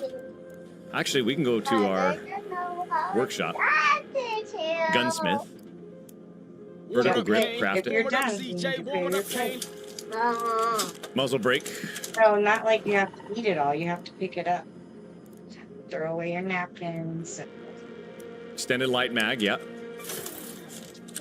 Muzzle brake. And then angled grip reduces horizontal recoil. Hot compensator slightly reduces per shot. Slightly reduces both vertical recoil and Get your spoon. slightly get your reduces napkin. per shot dispersion. Actually, Mommy will use your napkin to clean this. Okay, I get to do me. Then you made us the guy, so I let you do the me. Okay, I might go with the compensator.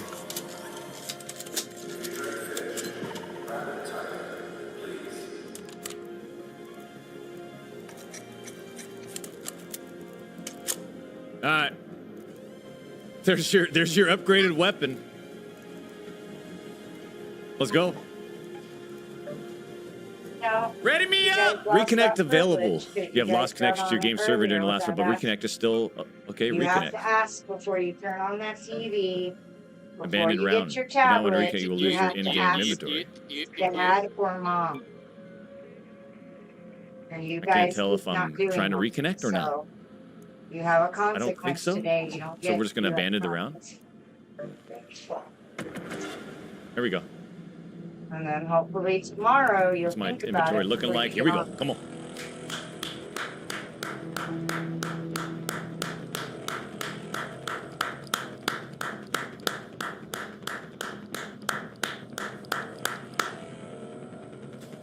JJOBX, thank you for the $4.99. The 2-time is so goated. He's thriving through cancel culture. He's the greatest of all time. It's not very nice of you. The goat.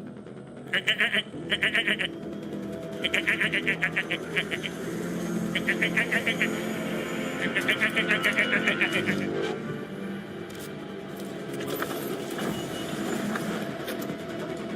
not very nice. Call me a goat. Well, you're a cow. You're a fat cow. Doesn't feel good, does it?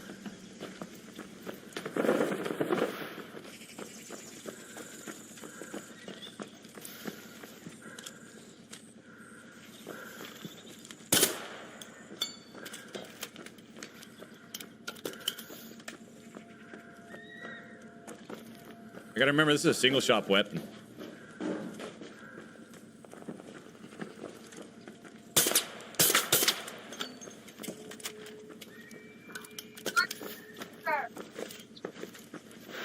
What? Yeah, you can't put marker on that board, baby. You're gonna ruin it. Someone said you run. You're gonna mess it up. I don't know what you know. Nothing but a cheap thing, baby.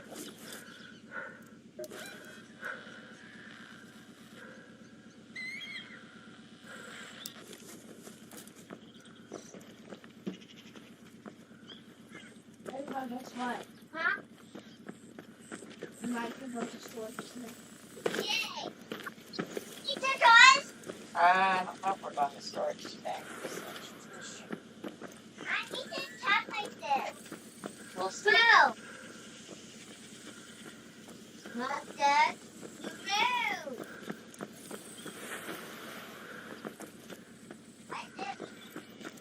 Hey, talk nice, and Sydney, don't ignore her. Either say, give me just a second, or, you know, whatever's happening, but answering somebody is the polite thing to do.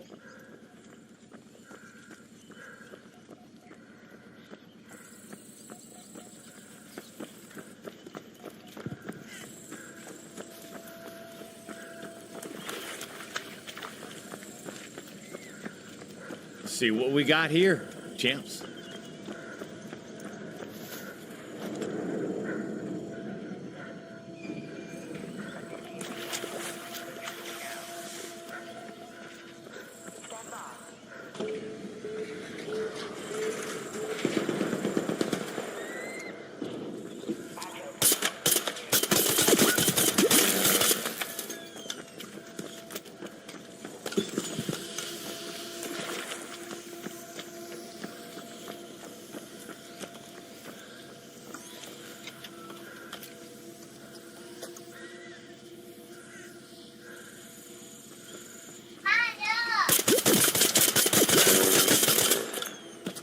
I'll see you.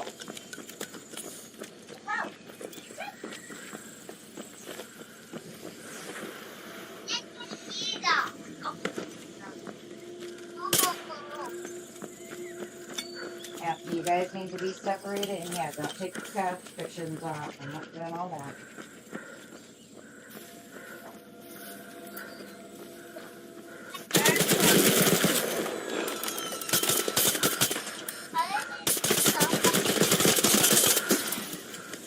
Just fucking unbelievable, huh?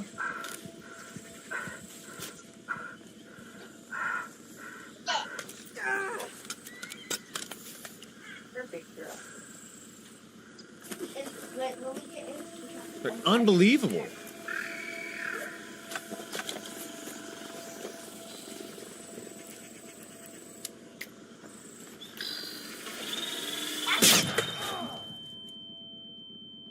The hell was that? Move your body. Move your body.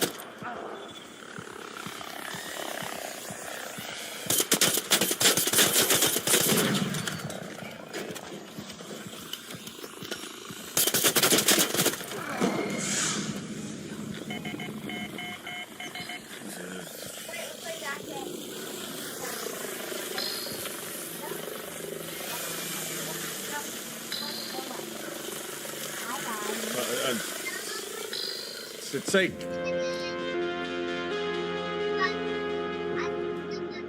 I don't know.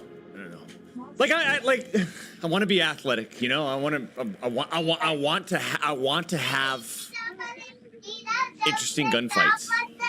No, you can't jump on them. I don't know. First off, how many fucking shots is this guy gonna take with an upgraded level 4, level 3 weapon? And he's like a default character. With his pop pop pop pop pop pop pop pop pop pop pop pop pop pop pop pop pop. You have to go to separate rooms? What? No. Baby, no, that's hard on our couch. You can't. You don't heal? Because it takes 45 seconds to heal! And you can't heal on the run!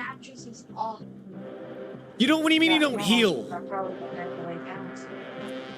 It takes 45 seconds for your fucking healing to take place?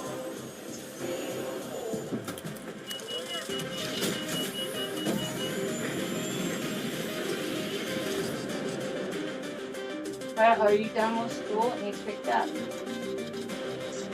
You had the worst gun in the game, but it was leveled up.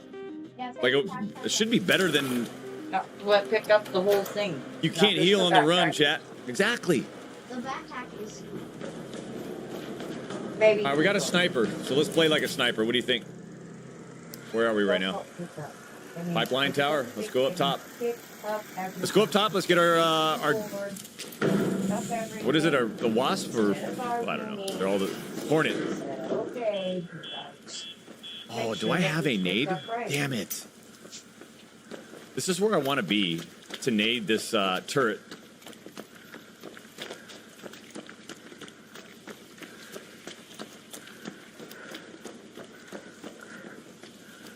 Isn't there a turret on the end? No? We already got taken down?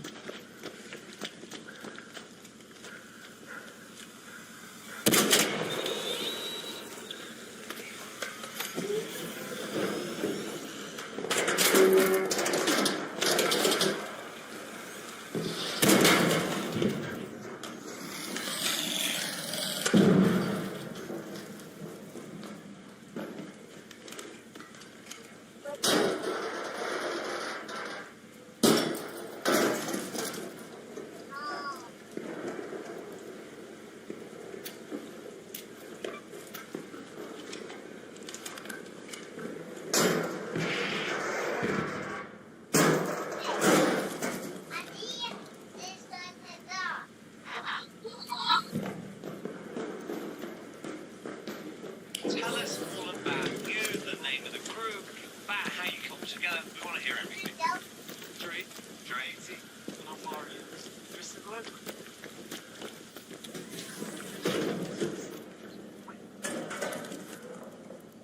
Georgia right now. 12 centers and all. Five girls, 7.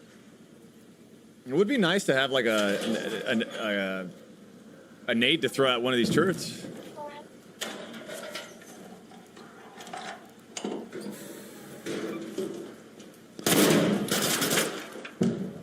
Hey, do you want to just not fight? What do you think? How about if we just don't fight? Perfect.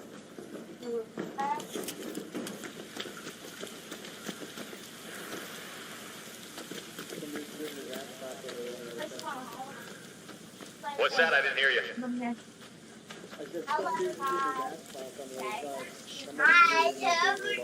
Gotcha. Shots to going down here. Let's go get it.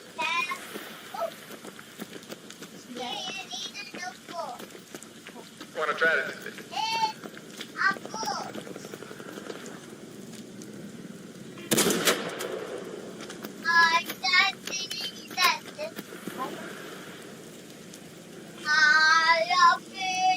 This guy's not happy about it.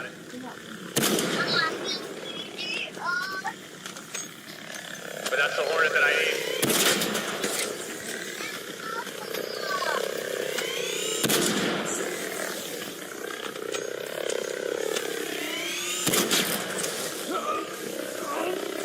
Do I not shoot the red dots?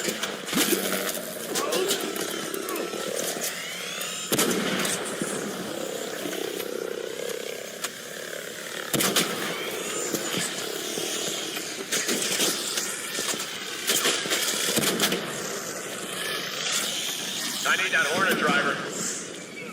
Hey, we're all on the same team. We're all on the same team.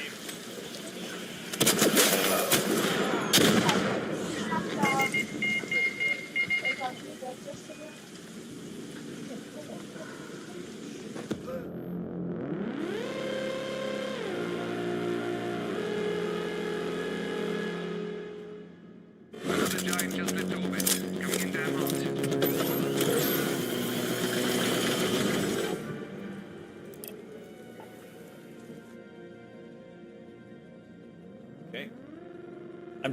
How many shots to fucking take down the Hornet? How many shots? How many shots to take down the Hornet?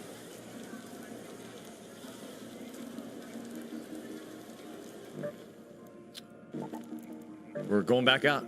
Ready up. No, free load. It's okay to be missing the insane pacing of Battlefield 6. We miss it too, Doc, says Larry DM with a $10 super chat. I mean, it's a different type of game.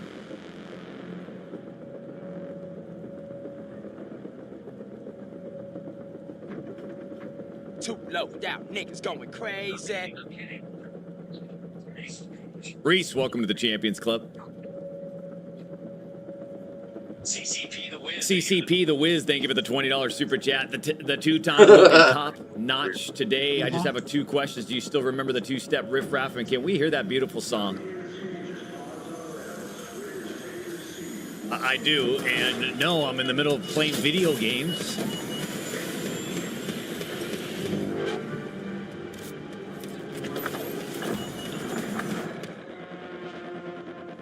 So one thing we're starting to learn now is the pacing around these spawns. Players are going to be...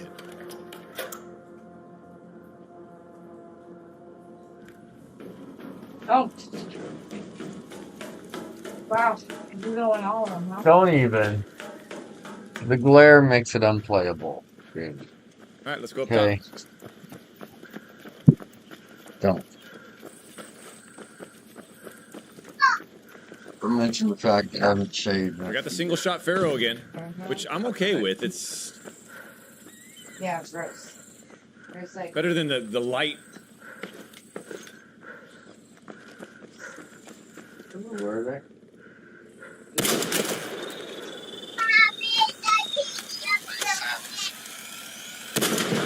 Little hiding hole in there. What? No. Wait, what? No, I didn't even say anything. I said what? Oh, she said what? No, babies. Nope. Nope. I'm sorry. I'm sorry. No, I am digging my heels in on this because you guys will think about asking next time. So you're gonna have to feel the burn of it. And that's today.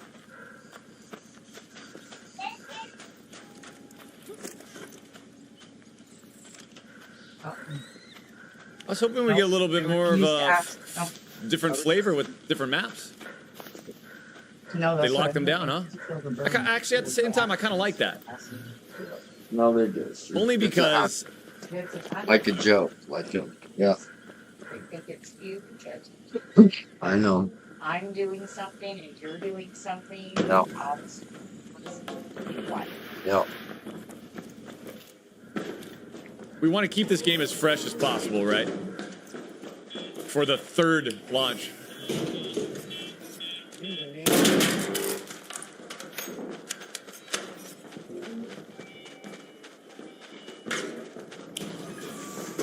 There, no, it wasn't there. So No, don't fucking...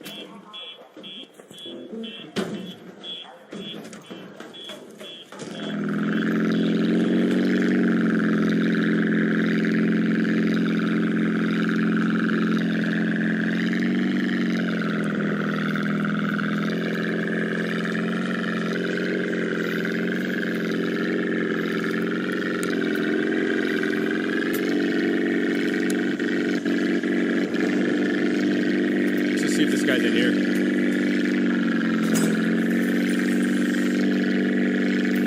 He is.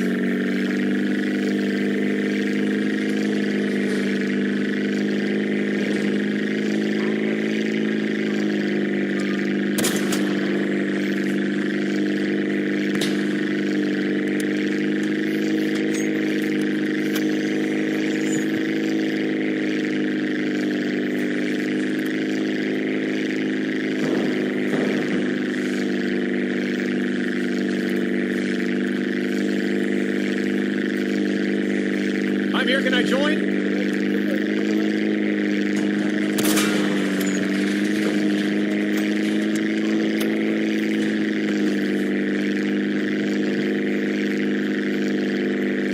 Alright, I'm looking for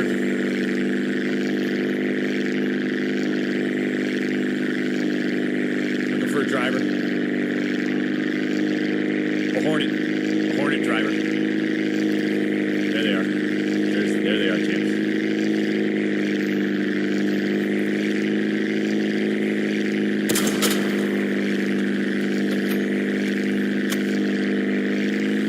Yep, here we go. Okay, Okay, 2 shots for 1 engine.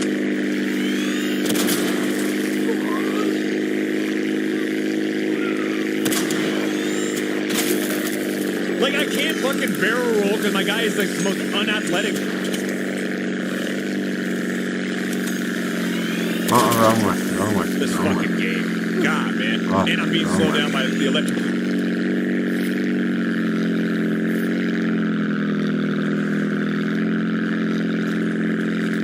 I'm coming off a 39-0 SVK game. You tell me I can't even take a drone down in this game? Fucking takes forever to ADS. Get the fuck out of the game!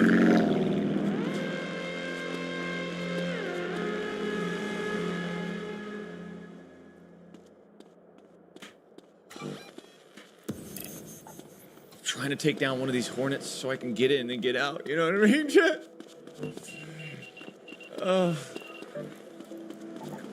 Free loadout. Super fun. Super duper fun. Bobby likes cars. Thank you for the 10 gifted. Takeo Dump. Thank you for the $5 donation. How come you make pigeon toes cry but not me?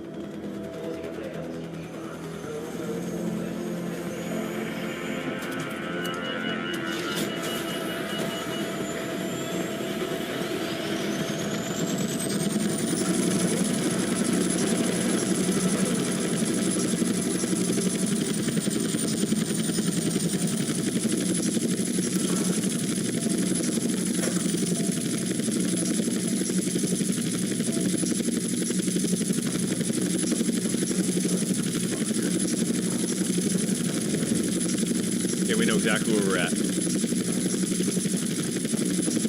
You guys don't know about the secret path on here, huh? Let me show you.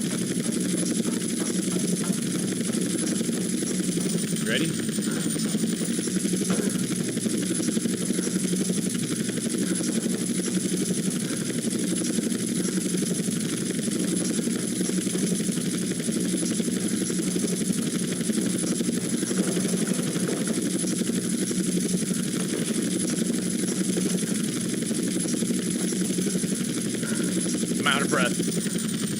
Just like that.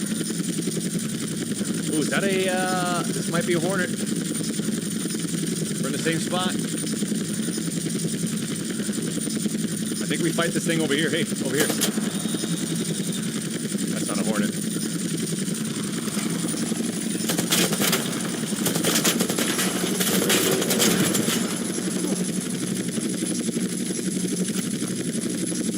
It's not a Hornet.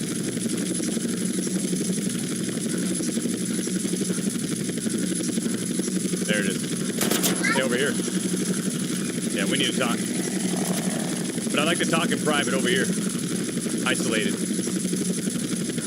Over here. There you are.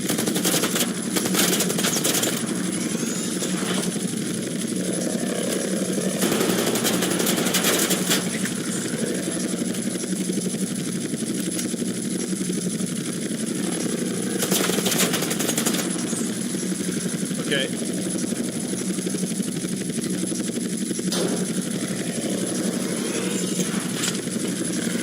Come down here. Do I have something that I can throw at it? A zip line? Maybe I could zip line up to try to kill it. Thoughts? Here we go.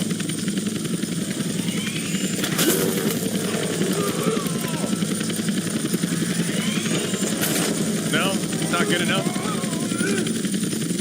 Alright, let's heal ourselves then.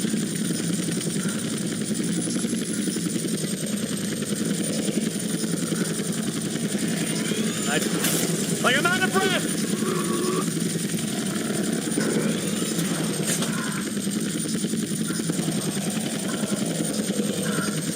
One more shot. That did a lot of damage, didn't it?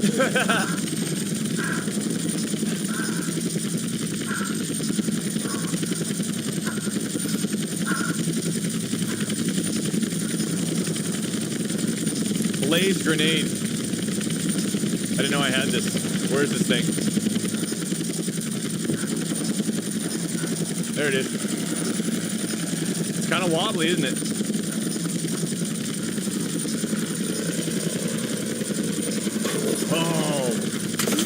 Uh-oh. Whoa. Whoa, whoa, whoa, whoa, whoa. Okay. Now, champ, let's get the hell out of here. Let's get the hell out of here.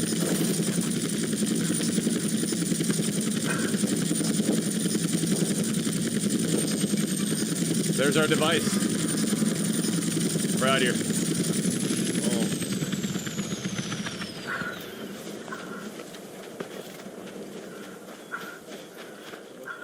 Hey. You guys don't mind me extracting here, do you?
Hail, fellow. Well met. Namaste. Peace. Carl, my brother. Hey, Truth, where you at? Just checking that you were no longer on government business. Where is he? How the fuck would I know, man? He like the devil. Hey, man, you okay? Everything is transient. Whoa, man. I'm passing through life same as every man. Okay. Do you have any idea what you're doing for Torino? Nah, I seem to be on the need-to-know basis. Oh, no, man. Two lies don't cancel each other out. You know that. We pay them to lie to us. Is that what our founding fathers wanted? No more, friend. No more. We're not alone. Get off me, man. What's going on? Everything is going on. Don't you get it? There's a place not even on the map. A train is about to leave. It can explain better than I ever can. Boy, this is going to blow your fucking mind. We got work to do. You better drive. I'll explain. The elegance does not even touch it.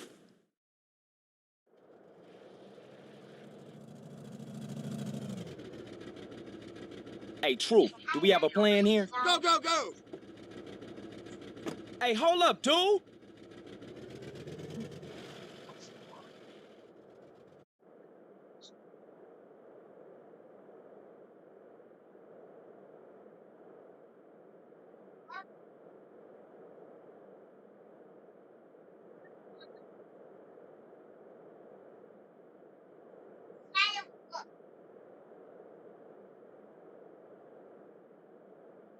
Why don't you like? Now you two.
Possible intruder sighted. Condition blue.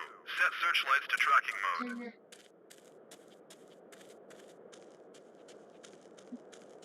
Sighting unconfirmed. Stand down from condition blue.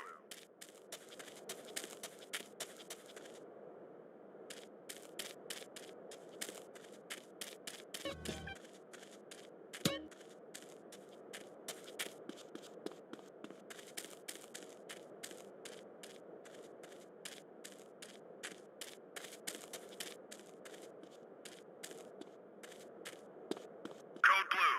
Set the searchlight perimeter to tracking mode.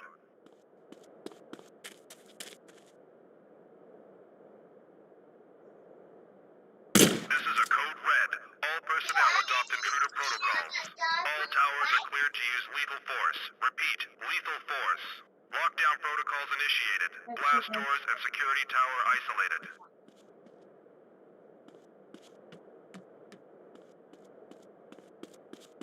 What's that noise?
favorite anything is the massage.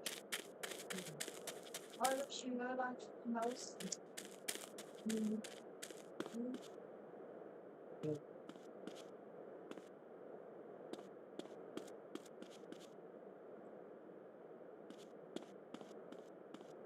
I know.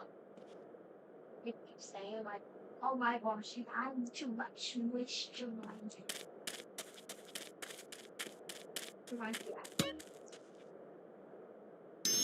And more moisturizer.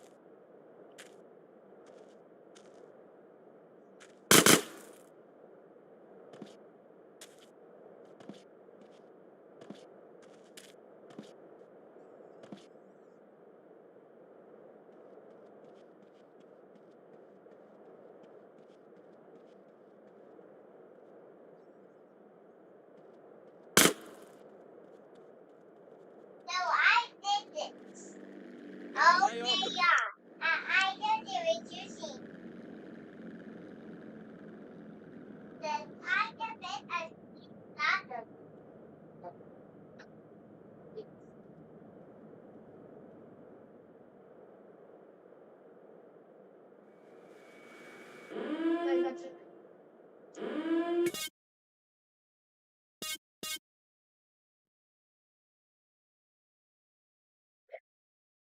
Isabel, go play with your toys.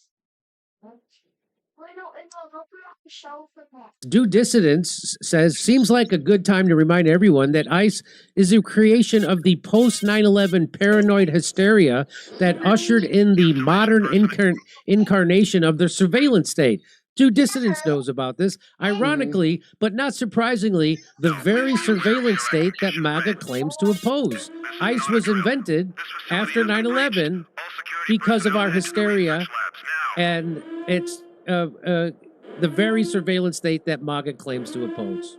Well, the people in MAGA do oppose it. They do It's oppose just- it. So very soon, ICE will know exactly where you are all the time. ICE is planning on buying a tool that will let it see hundreds of millions of phones locations data. That's, immigration. ICE will soon be tracking cell phone data. The Immigration Law Enforcement Agency has bought access to an all-in-one surveillance tool that gives it updated location data from hundreds of millions of phones, according to ICE documents obtained by 404 Media. ICE reportedly prefers the service because it also peels information from social media accounts. You didn't think this was going to end with the deportation of immigrants, right? They were just a prop in a grand scale. Practical Careful. jokes being played on us. The second they're not needed anymore, they'll be disposed of. This was just so they can put in a system in place to monitor when humankind wakes up to their vampire pedo leadership. That's all this ever was, and everything else was just to make people welcome it. So you say, oh no, we're fighting criminal immigrants, criminal illegal immigrants. Of course, that's not who they're targeting. We see them going after food delivery guys. We see them going after children. We see them going after college students for writing an op-ed. And it's all to, again, the expansion of the surveillance state, which Donald Trump is welcoming. MAGA is supposed to be against that, but that's the perfect guy to have. Just like Barack Obama, when he didn't break up the banks and he gave the bankers their bonuses while he kicked people out of their houses, 5.1 million. He was the perfect guy to do that because the people who would usually stand up against that, which were Democrats, didn't. Because Barack Obama was doing it. When Barack Obama gave a giveaway healthcare plan to big pharma and health insurance companies in Wall Street, the Democrats are supposed to rise up against that. They're the natural opposition to big pharma and big. But Barack Obama squelched those people. They don't want to go against their leader. And the same thing's happening with Donald Trump. Perfect guy to put Al Qaeda in charge of Syria. Perfect guy to put Al Qaeda in charge in Syria, Donald Trump. And keep Guantanamo open. But Guantanamo's still open. Andreas sits down with an ISIS. That's right. A guy in both groups. Hang on. Redacted documents make reference to two products, both produced by the contractor Penlink. They are known as Tangles and Weblock. Both were created by an Israeli company. No shit. So you know it's good. You know it's good. They're called cobwebs, which merged into Penlink in 2023. ICE has reportedly spent $5 million for access to the software, Forbes reported last month. Previous attempts to monitor consumers' location data for immigration enforcement was found to be illegal. A sweeping records request by the ACLU in 2022 found that the Department of Homeland Security had obtained more than 336,000 location data points across North America by scraping app user data on hundreds of millions of phones during Donald Trump's first term. Every American should be concerned that Trump's hand-picked security force is once again buying and using location data without a warrant, said Senator Ron Wyden. And by the way, if Trump handpicked them, you know, when he handpicks you, he grabs you by the pussy. Weblock monitors the trends of mobile devices that have location data activated and how often they have been to those locations, according to a government case study. Tangles creates a day-in-the-life profile of individuals Yeah, I'm lost. based I on mined remember social that media app data. clearly. This is here, folks. You're living in China. Come on, just go, It's go, go. worse. It's like China in the future. They're creating a day in the life of you. It combines posts, meaning social media posts, contacts, locations, and the events they attended, combining it with any information leaked about them online. Forbes reported, as well as captured images of subjects' face that can be searched for in databases by using Tangle's AI-assisted tools. You know, I'm very grateful for all the inaccurate information about me online right about now. Yeah. I don't have the right birthday up. My height is listed as 5'9" online. Did you know that? No, I didn't know that. That's great. That's the saving grace of online, is that I think Tangle will have the wrong details. Online, it says I'm worth $40 million. Oh, I got that one too. And I was like, wow, thank you. really? You think I'd still be You must have working? wasted your wealth, Jimmy. You think to I not would be have that. doing this if I had $40 million? I tell you what, I would not. I would open my own comedy. I would open my own comedy club and perform there whenever I felt like it, and enjoy my money. That's it. I'd be doing function research with my money. I'd be doing something. You got to do something. ICE has praised Penlink's products and internal documents, noting the tools forego issues they've had with previous services, which could require analysts to manually collect and correlate data from fragmented sources. Without an all-in-one tool that provides comprehensive web investigations capabilities and automated analysis of location-based data within specific geographic areas, intelligence teams face significant operational challenges. That's according to ICE documents.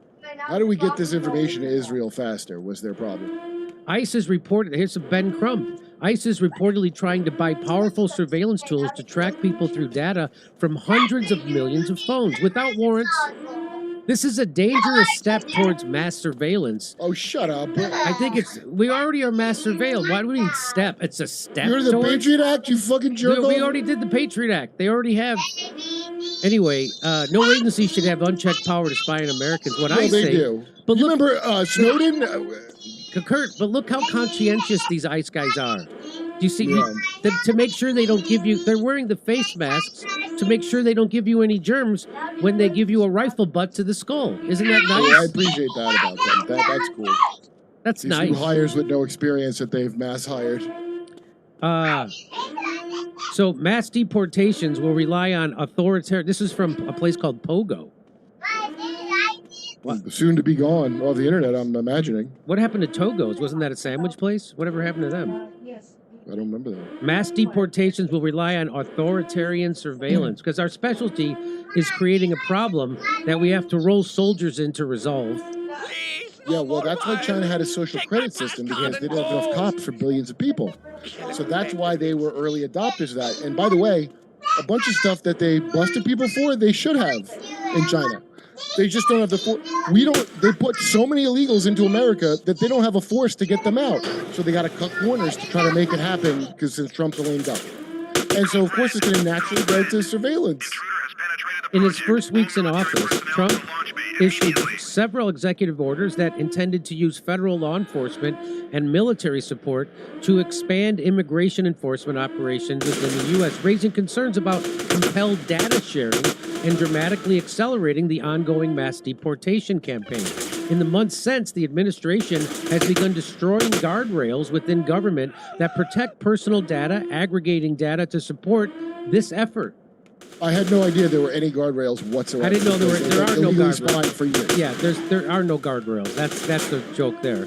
Those guardrails were gotten rid of by Bush, Cheney, and Barack Obama and Joe Biden. What do you think a FISA court's for? That's right. Given that the overwhelming, in order to be successful, this deportation campaign will need to identify, track, and arrest millions of people. Given that the overwhelming majority of immigrants come from Latin America, Asia, the Caribbean, or Africa, most of those targeted will be people of color. Okay. As long as they get anti-Zionists out, that's all I care about. Yeah, it will touch every corner of the country because immigrants are woven into our national fabric in every corner of the country, and it will require authoritarian tactics like an all-encompassing surveillance, which we're already The thing under. we've had for we're already my under. entire adult life. Believing the administration line that mass deportation will only target people suspected of serious crimes is pure delusion. We're already seeing that. The Snowden thing, all these dumb Democrats are like, no, they're just going after terrorists. Yeah. Well, this happened already. This has already happened, I know. The administration is already targeting undocumented immigrants without criminal records, lawful permanent residents exercising First Amendment rights, and individuals potentially deemed guilty by association. Well, we've seen that, and everybody from Joe Rogan to Theo Vaughn and Andrew Schultz are pushing back against this, including us at this show here. Also, undocumented immigrants, the reason it's called illegal immigrants is because you came in illegally. Asylum seekers aren't illegal. They were allowed in. Illegal immigrants, though, the crime is that you're here illegal. Like, this wormy shit they do with this, the reasonable stuff people need to hear, they're not going to hear it because this bullshit, like there's more than two gender bullshit. It's all part of the same crap, and it turns people off, and then they don't pay attention when they grab somebody for writing an op-ed and who's here legally. They don't pay attention because that wormy way they describe that. So, it is shown it's unconcerned with due process. You know who else was unconcerned with due process? Barack Obama, right, Chris? Tell me about it.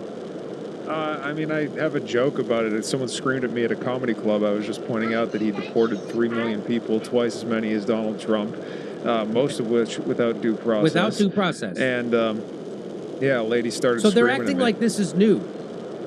So this because article nobody remembers anything. So that we are learning the lessons in real time when we start removing limits. So we said this when Barack Obama was repealing habeas corpus, when he was. No one is learning lessons. What are they talking about? When he was repealing the Smith-Mundt Act, which allows the government and the CIA to now propagandize American people and infiltrate and everybody from unions to school boards and everything. We said this, that hey, it's not always going to be Barack Obama doing this. You're going to hand this off to maybe a president you don't like, and here we are, and they're pretending like it's just starting now with Donald Trump. Donald Trump is just building up what Barack Obama and Joe Biden did. But Jimmy, in real time? Jimmy, Do they mean Bill Maher just figured it out? Obama didn't act like a dictator. Yeah. So Yeah, that's what the person said. Well, acting is the most important job there is. Right. Yeah. So we're learning the lesson in real time. We should have learned that lesson 15 years ago. 30 years. 20 years ago when they passed the Patriot Act. That's when we should have. So we're just learning it now because you don't like Trump? Yes. When we start removing limits on what the government can do to anyone, we also remove limits on what the government can do to everyone, which is why they prosecuted Julian Assange for journalism.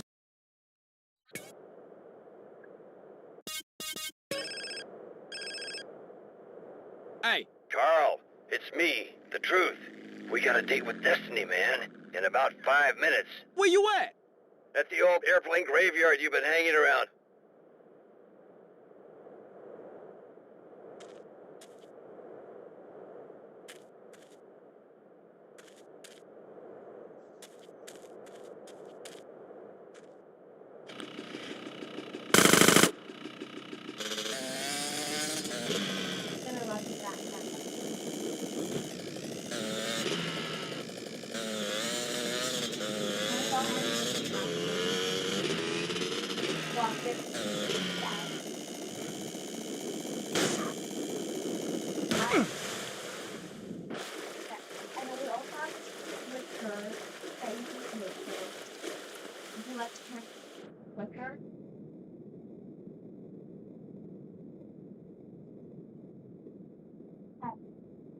I give us 100% discount.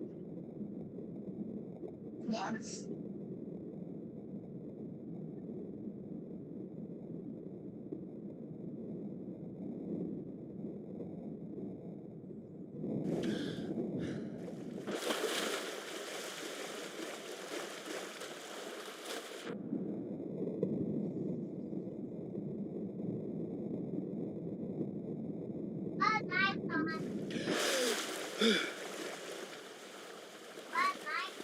I go up to go up there.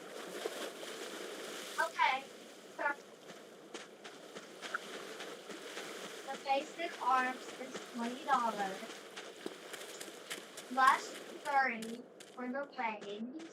Then plus it's my turn. Then plus wait, sorry. Then plus so the original is 20. I already put what I'm doing.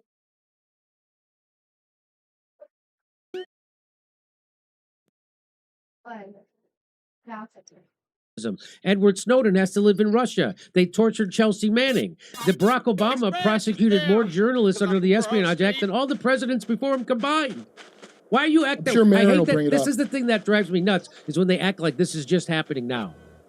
In real time, I'm learning this, Jimmy. I didn't learn time. it in school. I just learned about the many splendored spectrum of gender. I didn't learn that we lost all our rights 30 years ago. The Trump administration is seeking a staggering $175 billion more for immigration enforcement, with the Republican majority in Congress poised to approve of. Cannot even do as well as Obama at deporting people. That's right. That's what's so funny about it to me. Well, it's more about setting up the surveillance state. That's what I think. And that's all about Palantir. And that's what this Golden Dome is about, the $200 billion for the Golden Dome. This is about setting up a spy satellite system. It's the spy on you in America. That will be your prison. The beautiful, golden, terrific prison. Yeah, the golden big, prison. Beautiful bill. The gargantuan influx of funding would supercharge the expansion of detention and surveillance from the widespread use of artificial intelligence to the already widespread use of data brokers by ICE to exploit the data broker loophole, to the near automated data sharing between federal agencies and state and local law enforcement via CODIS and other vast systems that collect biometric information. Mass arrests cannot happen to scale without surveillance, including location tracking, racial profiling, and warrantless searches, electronic or otherwise. These surveillance tools were being assembled even before President Trump took off. Oh, no kidding. Now, finally, with the Biden administration establishing data broker contracts, developing e-carceration tools, and using artificial intelligence, even though this violated the administration's own federal policies on the responsible use of artificial intelligence. So finally, about 15 paragraphs in, they say, oh yeah, it turns out Trump is not the first one doing this. Isn't that nice? The tools are being expanded under the Trump administration, with recent reporting revealing ICE paying tens of millions of dollars to contracting giant Palantir to make modifications to a powerful ICE database and search tool to allow complete target analysis of known populations and to update the tool's targeting and enforcement priorities. So follow the operative words there are target and population. They always have to warn you, even when they try to hide it. Data like this can be used to expose associations and the intimate details of one's life. My smart washing machine does that. Yes, I know. The government's collection of this information becomes even more concerning when we understand that agencies combine it with data they purchase. For example, one ICE contractor, Shadow Dragon. By the way, you know they're the good guys when they use words like shadow and dragon, because nothing wins goodwill of the people over like naming yourself after two things that humans fear on a primal level. So the Shadow Dragon scrapes data from more than 200 websites, including social media platforms, and provides it to the government. The impact of these policies is not limited to the border. As we witness the demolition of key guardrails in due process, a fundamental pillar of the rule of law, we must be reminded that surveillance, by its very nature, is overbroad. It is rarely confined to those it ostensibly targets. Simply put, mass deportation, as envisioned by this administration, cannot occur without mass surveillance or mass intimidation, mass arrests, mass detention, and mass... I don't think they're going to do mass deportation. It's not going to be Obama level, so you're supposed to forget about the before times and act like everything's unprecedented when not a single thing is.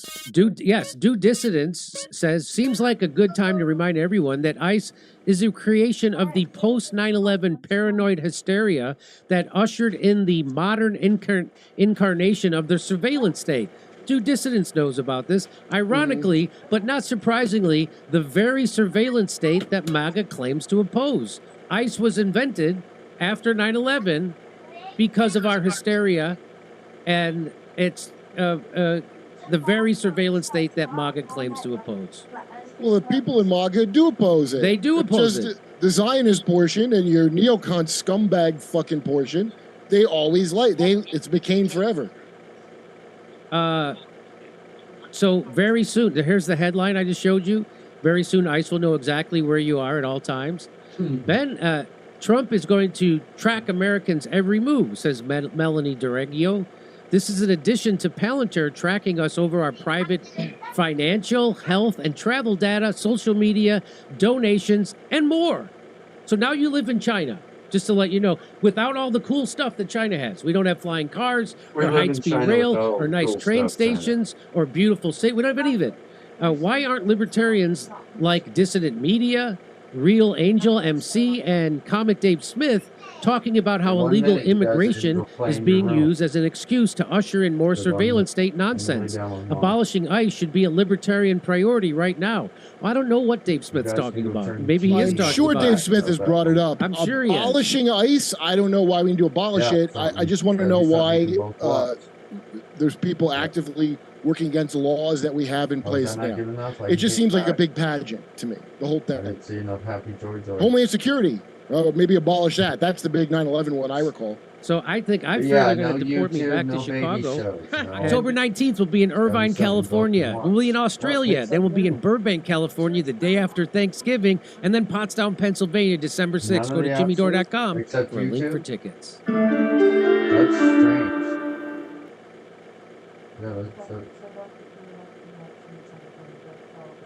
Okay, And so we are doing ignored. Socrates Don't and set Plato up the today. internet connection. I just walk away from Last it. class we did Greek theater. Sometimes that And remember I said that Aeschylus, Sophocles, and Euripides, they're really prophets of democracy. They see themselves as teachers who teach the Athenians how to practice democracy. We also said that there are three major benefits to democracy.